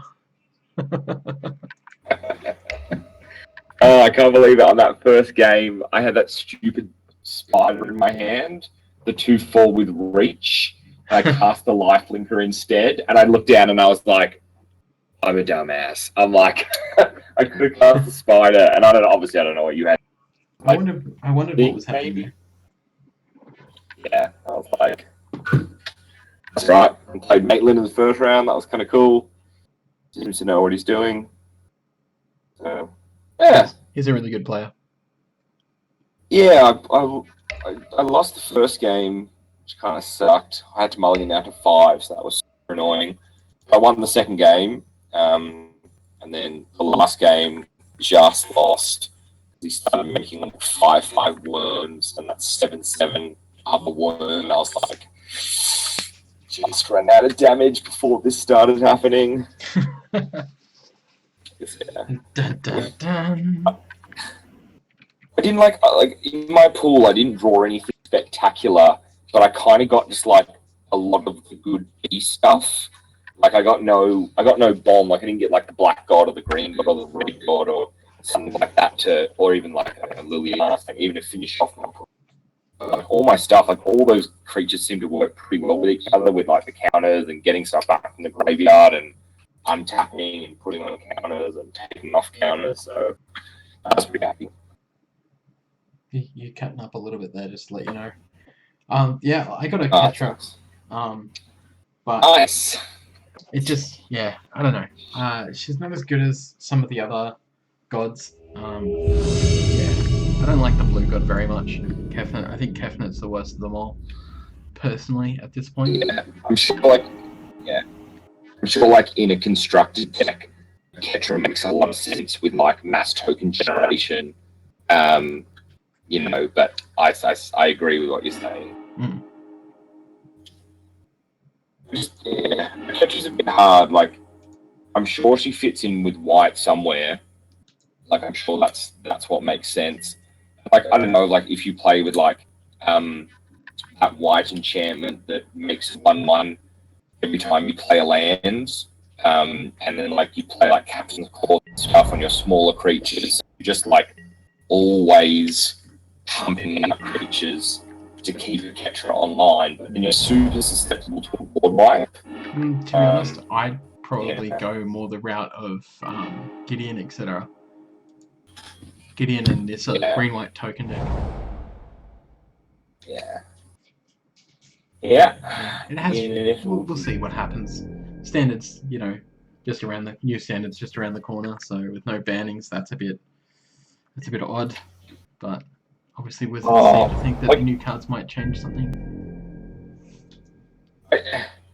I've got to upload my video take on the no bans. I think no bans is the right decision. Like, Healy combo's not out of control. It is a very disruptible combo, and the fact that the biggest deck, the most powerful deck in the format is Mardu vehicles, and in green and white alone, you've just given not only cards like Manglehorn, Dissenters, whatever it is, the 2-mana destroy an artifact, which also cycles, and the Manglehorn breaks up Sahiwi's combo anyway, because the cats that she makes are artifact creatures, so they come and tap to Manglehorn. So I just feel like a deck with green in it now has the answers to both Mardu and Sahiwi, and it can protect itself. Like a Simic deck, I think, would be a very strong deck with the Nissa as the finisher of making 10/10 flying lands. Maybe. I think you're right. Blue-green's definitely going to have its day in the sun. I think that we will see new decks, but I don't know if anything can still compete with how fast Mardu Vehicles is. Yeah. That. I think my opponent in this league match has gone AFK. This is frustrating. Sucks. Like, but if you can carry like 4 pieces of Dissenters destruction or whatever it is, and at worst you're cycling at instant speed for 1, like destroy 4 vehicles at 2 mana each is pretty solid. I know what you're saying. I know it is a very, very fast deck, but that creature, a crew of vehicle, you wait till it swings in and you kill it. Like, you only need to kill probably the Kirans to give yourself enough time to not take the damage in the air, kind of thing. I don't know. It's that's why I think it makes sense not to ban stuff. Like, if there's not an answer to Heart of Kira and Felidar, they'll get banned. Oh yeah. But it's just, it remains to be seen what's going to happen. Oh, my opponent just played a Gideon on me. not so AFK anymore. Speaking of the devil. That's alright, I've got a Never to Return in my hand, so they're going to get in for 4 and then I'm going to kill it. Nice. Yeah. I've just been putting the final touches on what I want to play on Friday night for F&M. I'm going to play Red White Boat Fling. I've been testing it. It's so yuck. It's so horrible as a deck. It's just like turn 4. There's like 3 different ways you can win, and all of them you're just like, this is bullshit. If you don't have a Fatal Push in hand, you lose. And you're like, go jump in the lake. So that's something about new standard that I want to keep an eye on. Fatal Push into what's the bone something? Yeah. That looks like it's gonna be so much fun. That right there is not even an interaction I realized until sealed. And then I was like, wow, this card's really good. Imagine this with like, Fatal Push and stuff like that is going to be just crazy. Oh, my opponent just played an Aven Mind Sensor on me. Yeah, I'm not sure in sealed how much work that does, unless I guess you're playing like 3 colors and you're evolving them out and stuff, but yeah. It'll be interesting. Yeah, what is that? Yeah, what is that thing called?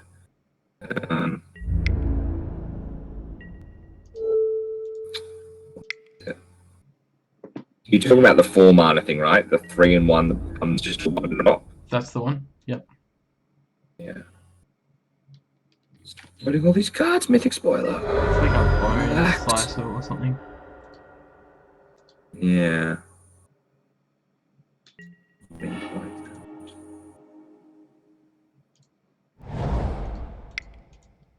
Picker, yeah. That's the one, Bone Picker. Yeah, Bone Picker costs 3 less to cast if a creature died this turn, which is like turn 2, Fatal Push your own creature if you had to, or your opponent's creature to get a 1 mana 3/2 flying death touch. That seems yuck. It seems very, very good. Ugh, I don't want to deal with that. Can't wait to try it out in Modern in a blue-black Delver deck. Yeah. Just to be extra gross and see if you can really play it. Well, it's like yeah. Well, I guess the other thing is what's the what's the 1 mana green thing? Blister Pod. Blister Pod's like the whatever is the 1/1 or the 0/1 or something that makes the 1/1 Sion kind of thing. It's a 0/1, I think. 0/1. Yeah. You've got that value where you can play black green. You can play Blister Pod, and when it dies, you put a 1/1 colorless Skion onto the battlefield. So like, you play that turn 1. Turn 2, you can attack with your Blister Pod and go for a trade, or kill it with Fatal Push, and it leaves behind a body that is mana ramp as well. Yeah, exactly. It's just gonna be doing gross things. Yeah. You gonna stream after this, or off to bed, or what's the plan? No, it'll be off to bed after this. I've got work tomorrow. Yeah, me too. That's why I'm waiting for the last 10 rounds to be over, because I'm still streaming at this point.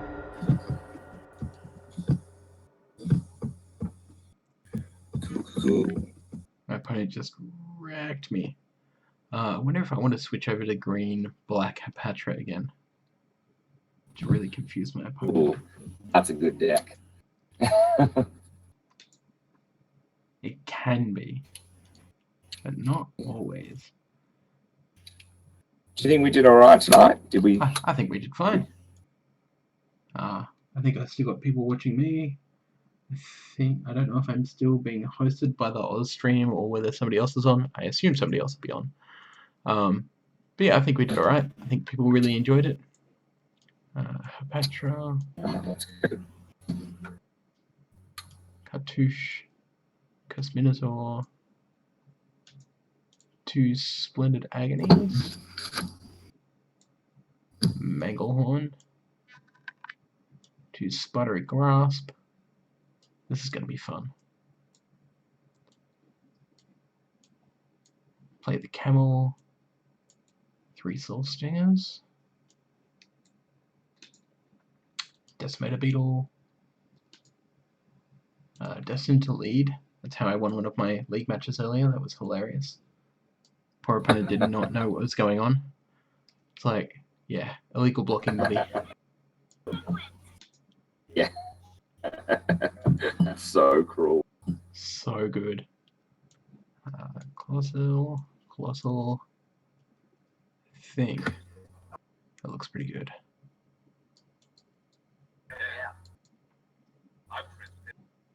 Some Evolving Wilds. How much time we got left? How is everyone doing?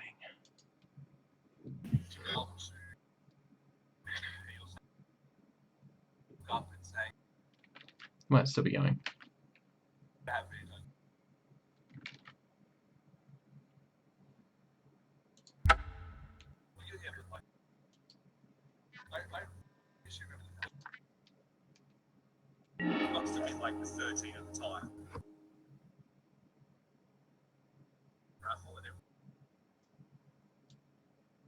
We'll play first, sure. I might hop out of this chat and just wait until everyone's ready for us.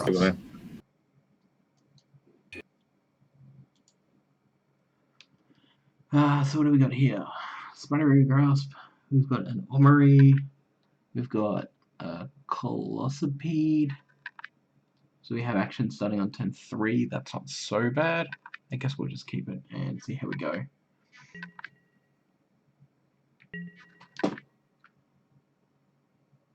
Which game is this?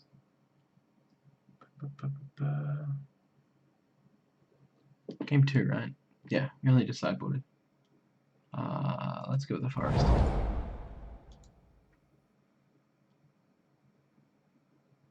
My CPU is starting to chuck just a little bit from all the streaming we've been doing tonight. Which reminds me, when I'm out of chat, I don't need my headset on. So, Swamp, I yield.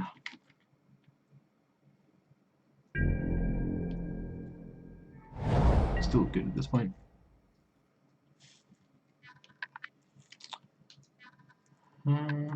Nothing else we can do there, so we yield. Okay, so now we can start killing stuff if we need to, but we can also play the ornery. Yes. It'll just have to take a -1/-1 and go down to a 2/3 for 3, that's fine.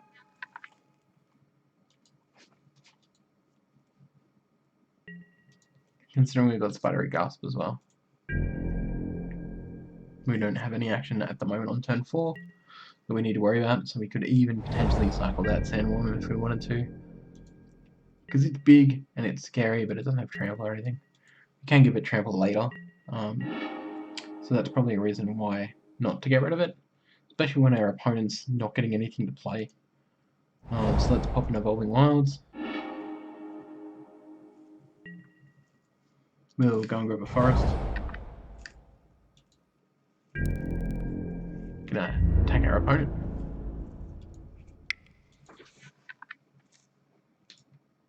Yield.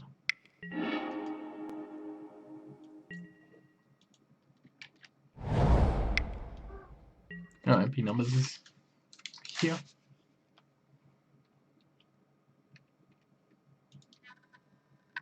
Did a shout out for us, which is really cool. And there was also one on the Star City has a YouTube thing. Yeah, it was cool. Split second, we were up there. I was like, oh wow, that's us. Yeah. Played a Runus on me. No. Hey, Cheshi. Hello. Oh, Chessie's here. I am. I'm still currently streaming. Yeah, me too. Me too. We're both streaming, so that's fun. So I heard you got beaten. I did, yes. It's a thing. Okay, did you have fun though?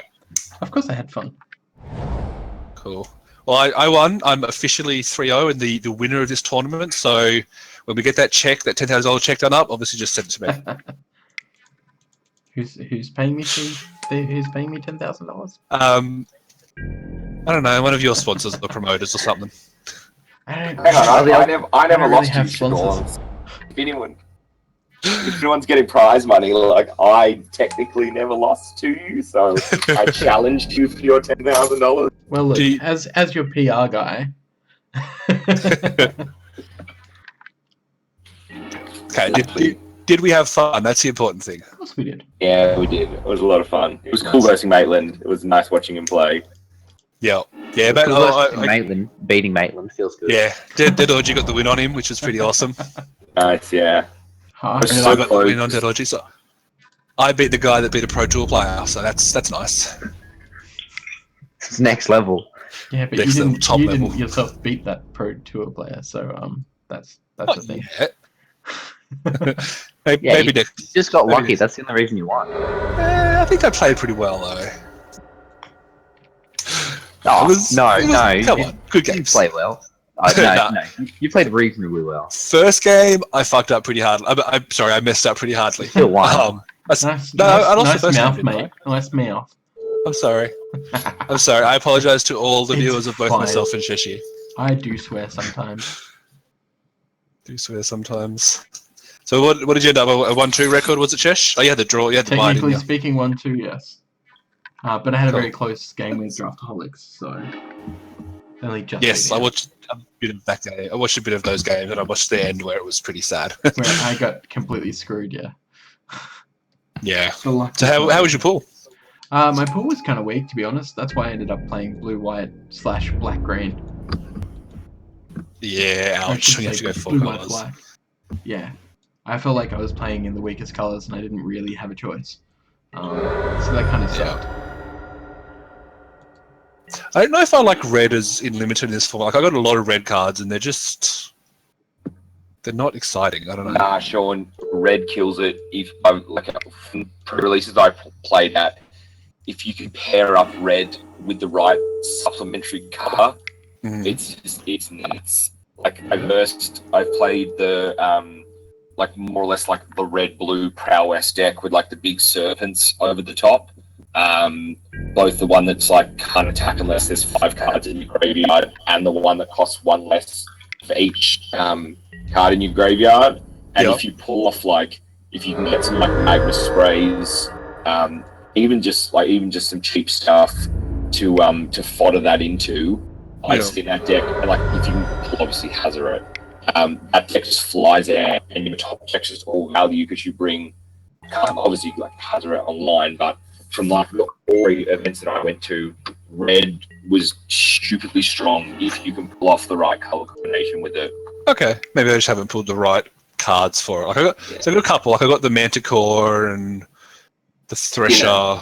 And just like I just want to interject for a second and just say that I just played my favorite card, Final Reward, on somebody's Ronus. Nice. Now I'm going to proceed to beat him in the face with a 6/6 lifelinker. I think, Dedoja, you exiled my Hydra, didn't you? I didn't even notice that happening when we were playing. I was like, hey, where'd my Hydra go? Oh yeah, like whatever it is, Dead Burden or something. Yeah. Exile for 5, yeah. Exile 5, which I think is a really good. I think it's I call it the best black common, but I could be wrong. I think it's good. 5 manas. Still gross, but it's playable. I like it. Yeah, like it's gross, but in this format where our removal is that bad, like in recent sets we've played 5 mana for a kill spell, maybe with a little bit of upside or something, like, but we pay it, but where you can just straight up exile. Yeah, I think Sean as well, like with the red stuff, I think there's like 3 different red decks, which make it really hard. Like there's the deck that wants to play Manticore, which is probably not the same deck that wants to play West guys. Like that's what I found. Like people get sucked into getting a whole bunch of red cards that don't mesh well with each other. Yep. Fair enough. Yeah. Sorry. So that 5 mana exile thing, that given that like you said, people playing that whatever it is, 5 or 6 mana Aether Revolt, Kaladesh, destroy a creature, destroy an artifact thing, like, you know, the removal is so weak in this, like uncharacteristically weak, I guess, unless you're relying on -1/-1 counters. Yeah, that's fair enough. Fair enough. I've yet to do a draft, so I can't really make any specific comments on drafting it, but yeah. Draft is alright. More bone pickers. That's all. Alright. All I want is bone pickers. I do like bone picker. Oh, such a good card. It'll be nuts and constructed. No, it's gonna be so good. It'll be like somebody's gonna try and play fail push on it, and you're gonna go, no, sorry, 4 CMC. But you played it for 1. Yeah, it's a 4 CMC. Yeah. Just gross. Yeah. Turn 2, fatal push into bone picker. Is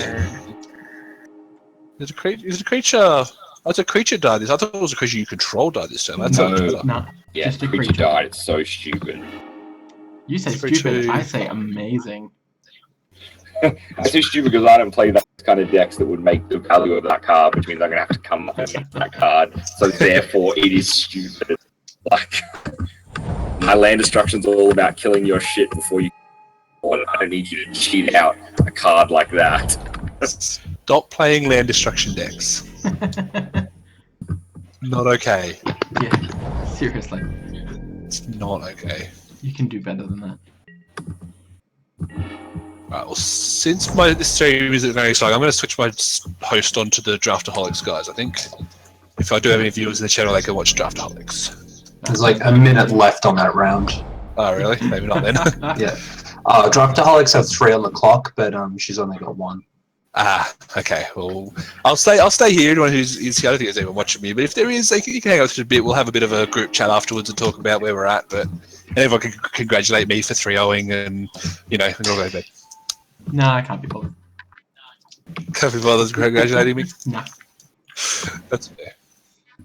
That's it. We're pretty happy with it. I think this deck's going to do some good stuff going into the sealed league, which I will of course be doing at some point. That's what I'm doing now.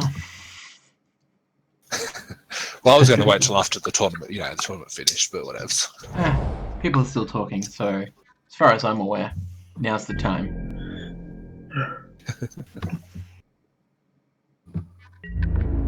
So this Initiate's Companion, that's a good card. The 3/1? The 3/1 card. Yeah, it's better than I thought. I was a bit down on it to start. I don't realize I don't know. It has to be blocked or it's just good. Yeah. They have to, and they generally at 2 will have to give you a creature for it, which is fine. Especially if you hold up some sort of pump spell as well. It's like, oh, you're gonna block it. Even if you That's don't. cool. I'm gonna kill your thing. Chuck the green cartouche on it. Get a 4/2 with trample on turn. What is it? Turn 3. Yeah, but then you have to fight something. So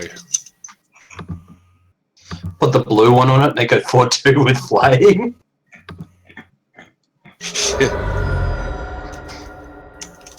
Talking about the cartouche, you can put the green one on that stupid bat, and it's got the death touch. You force it to fight something, it's gonna kill it with death touch. Hopefully, you get the extra toughness to get over whatever you're fighting, and then you doing more work as well. Plus, still in the air. the bat isn't the bat a 2/1? That's not the bone bat, the bone picker. Oh, the bone picker. That's Yeah, a bird, not a bat. Yeah, it's close enough. It's for It has flying. It's bird. basically. It's not even a zombie bird. It's just a bird. How weird. It's a bird that probably eats zombies. Yeah. Well, it's a vulture. It's thematically, they're always looking for dead stuff, so it makes sense. I reckon it got Give it death a touch from just zombie. eating too many zombies. And you can make it stronger by giving it the zombie type as well. Yeah, that's definitely a zombie tribal deck winner. Because how many flying zombies are there? Not a lot. They're all Not many. They do exist, but I think there's maybe about 5 or 6. yeah, most of them would be the Because you got blighted Venger- bat is a zombie bat. You got Baron Venger and stuff like that as well. The Sengur vampire.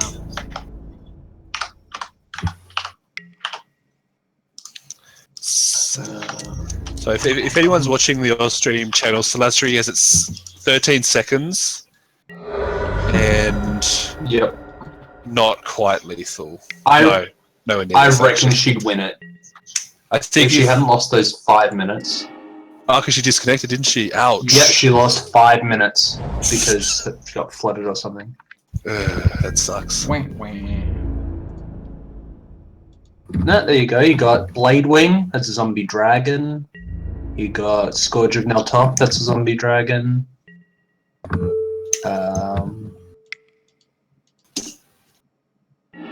God.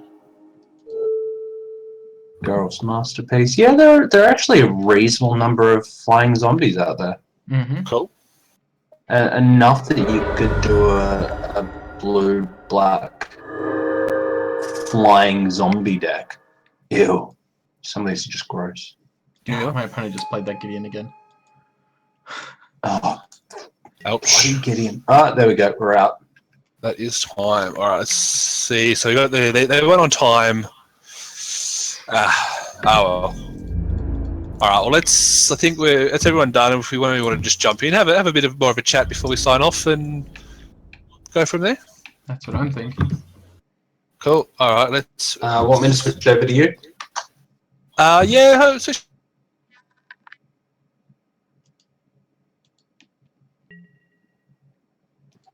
Well done. We're looking that way. alrighty. I think everyone's done. I believe so. That's what you guys just. I saw you just finished on a timeout again, unfortunately. Yeah, having my internet drop and having to wait for Magic Online to log back in kind of does that. It looks like you would have had the win if you didn't lose that time, but Magic, hey. Yeah. Alright, are the Draftaholics guys with us? Yep. It's just me left. Yeah, all right, cool. How'd you go, guys? Obviously got the win. Feeling pretty good. Yeah. Richard, Good, sorry. good fun playing a bit of Sealed. Haven't had much chance to do it, so it's good. Awesome. I do obviously it's our first chance to catch up since our game in round 2. I apologise for that last one. Obviously didn't quite go too well for you guys, but yeah. Yeah. Cool. Well, guys, look, thanks for coming in again. Obviously, and goes without saying, but I won because I'm the best. So everyone can congratulate me if you like. Rigged. Yep. So, yep. A good scorekeeper beats a good player any day. But look, obviously, thanks for hanging out. Look, I had a lot of fun. Yeah, I really enjoyed playing with everyone in that way. Does anybody have any? Oh, hey. Does anyone have any general comments? Anything they wanted to talk about from the set? Anything we wanted to say before we sign off and finish up? Planeswalkers are stupid. Planeswalkers are stupid. Sorry. Some kind stupid. of Nissa. Oh, just when Draftaholics were like, oh, let's just cast Nissa with X equals 8 and then alternate to win. Actually, they got me for X equals 6. Basically our only win condition. Ouch. Yeah, they got me for X equals 6 for lethal, but they were already winning that game anyway, so it doesn't count. Cool. All right. Well, yeah. Again, thanks everyone for coming out. Obviously, I had a lot of fun. Hopefully, this may be something we could do. I'm not going to say every week, but maybe every set, maybe occasionally. I don't know. See what happens. Likely every set. Cool. I'm definitely up for that again. Definitely up for that. Awesome. And hopefully, if AUSTREAM ourselves, not saying anything against Draftaholics, it was great to have you guys here. But if AUSTREAM ourselves, we do grow to an 8-player strong team, maybe we can do actual 8 just AUSTREAM tournaments. I don't know. See what happens. Yeah. Yeah, cool. Just want to know. Cool, but yeah, we'll definitely obviously keep everyone in the loop. Well, again, let's do a sign off. So again, I'm MP Numbers. I guess I put this event together with the help of everybody, and really appreciate everyone coming out. You can find me everywhere, just under MP Numbers or Numbers MTG on Twitter. If we're going to quickly work down the line, here we go. Cheshire, quickly sign off and tell everyone who you are again. Absolutely. So I am Cheshire Plays Games. You can find me here on Twitch under Cheshire Plays Games, on YouTube under Cheshire Plays Games. I am one half co-host of Board Games and Brewskis every first and third Saturday of the month. And the last Sunday of every month, I co-host Commander the Gathering, which is our Magic the Gathering stream with Bradley DiYoshi over on DiYoshi TV. Oh, awesome. And I've got a massive stream coming up on May the 6th that everyone should come and watch with myself and a whole bunch of other people where we're going to be live drafting Amonkhet. Live. Amonkhet live. I will be watching that. Yes. I like prizes. Coops, who are you? What are you going to do? I am Coops. You've given that away. Thank you so much. I'm Wholebox and Dice. I've only just started YouTube, so probably know all you guys, but I had the best times. If you guys would like a game, or want to come check out my channel, that would be greatly appreciated. And I'm super pumped if Cheshire gets that stream going, because I think live Magic is the most horribly amusing thing to watch. Just torture that is dealing with a live draft. So that's the reason why it's called Drafting Bad. Yeah. And I will just add on to that, Coops is underselling himself a bit. He's actually one of my favourite YouTubers at the moment. He has a lot of great Magic content, especially for someone being so new to it. So definitely check him out at the Whole Box of Dice. Too kind. Draftaholics, Richard, go for it. Give us some sell. Oh, I don't need to sell. I'm me, and we're us, and we're draftaholics.com. You can see everything there. That's all. See, I was right. Draftaholics.com. Absolutely. I actually only just found that website myself when I was messing around, and obviously Al introduced me to you guys, and I spent a lot of time on that website, I'm going to be honest. Click, pack one, pick one. Click. Oh, yeah. Way too much time. Yeah. And finally, Lazary, I think I pronounced it right that time. So sorry. Got it right. Awesome. Awesome. Do your thing. Tell us who you are. Let me trip him up. I predominantly stream a format called Penny Dreadful, which is a really fun, really budget Magic Online thing. Please join us, have fun. I stream that every Tuesday and Friday, I think. It's always really confusing because the tournaments happen in US Eastern Time. Ooh. And then I need to actually go, what time is it this morning that I'm getting up and doing this thing? And it's terrible. You're something between 9 and 11 a.m. you're a much more dedicated person than I can't do those kind of tournaments. I don't have the stamina. No. That's everyone else has dropped on the stream. So obviously we also had Maitland Cameron, who is at Maitland _ on Twitch. Maitland, I believe, pretty much everywhere else, or Maitland Cameron on Twitter. Had to drop out because he has stuff to do, but he was around. He was our resident Pro Tour player. We also had one of my buddies, Dedoji. He doesn't do anything, so don't worry about him. And finally, we had Meg's sign up, but unfortunately couldn't participate in the tournament. Chesh, do you want to maybe give her a quick shout out just to etc. Meglin. I'm pretty sure she's going to Meglin at the moment. But she's the person who did our Chandra giveaway with a gorgeous custom pop vinyl. She's an artist, and she's actually starting up her own new site at the moment, which I don't have a link to at the moment to give people. But keep your eyes peeled for that. No doubt it's going to come up on May the 6th anyway. Or just keep your eye on my Twitter for retweets and stuff. When it comes to Maitland Cameron, I am so tired. Maitland is from This Machine Kills Netdeckers podcast that you should all listen to. It is a heap of fun, especially to hear them riffing on themselves, other pro players, the pro tournament itself, like the scene basically, and sets and Wizard. It's just terrific. Absolutely. All right. Well, that'll do us. Obviously, that is 7 great content creators that are Australian that you can jump on, follow, and start saying. Obviously, appreciate everybody who did tune in to the stream, whichever channel you decided to watch on, whichever person you rooted for, whichever comments you left for whoever you talked to, and obviously keep an eye on the AUSTREAM, MTG AUSTREAM on Twitter, because we'll hopefully do another event like this in the future. And yeah, I'm going to end my stream now, and everyone else can do the same thing if you like. Sayonara. Much love. See you guys. See ya. All right. That's it for us. It has been a long night, and it is time for me to start signing off because I have to go to work tomorrow, unfortunately, like most of the rest of the world. And I could do with taking my contact lens out and going to sleep. So thank you all for joining. You just heard the sign off, so I'm not going to do that again. And keep cracking packs. And I hope you can join us next time, because it's been a lot of fun. And I really hope that you've liked what you've seen, because it's been a lot of fun for us. So we hope it's been a lot of fun for you.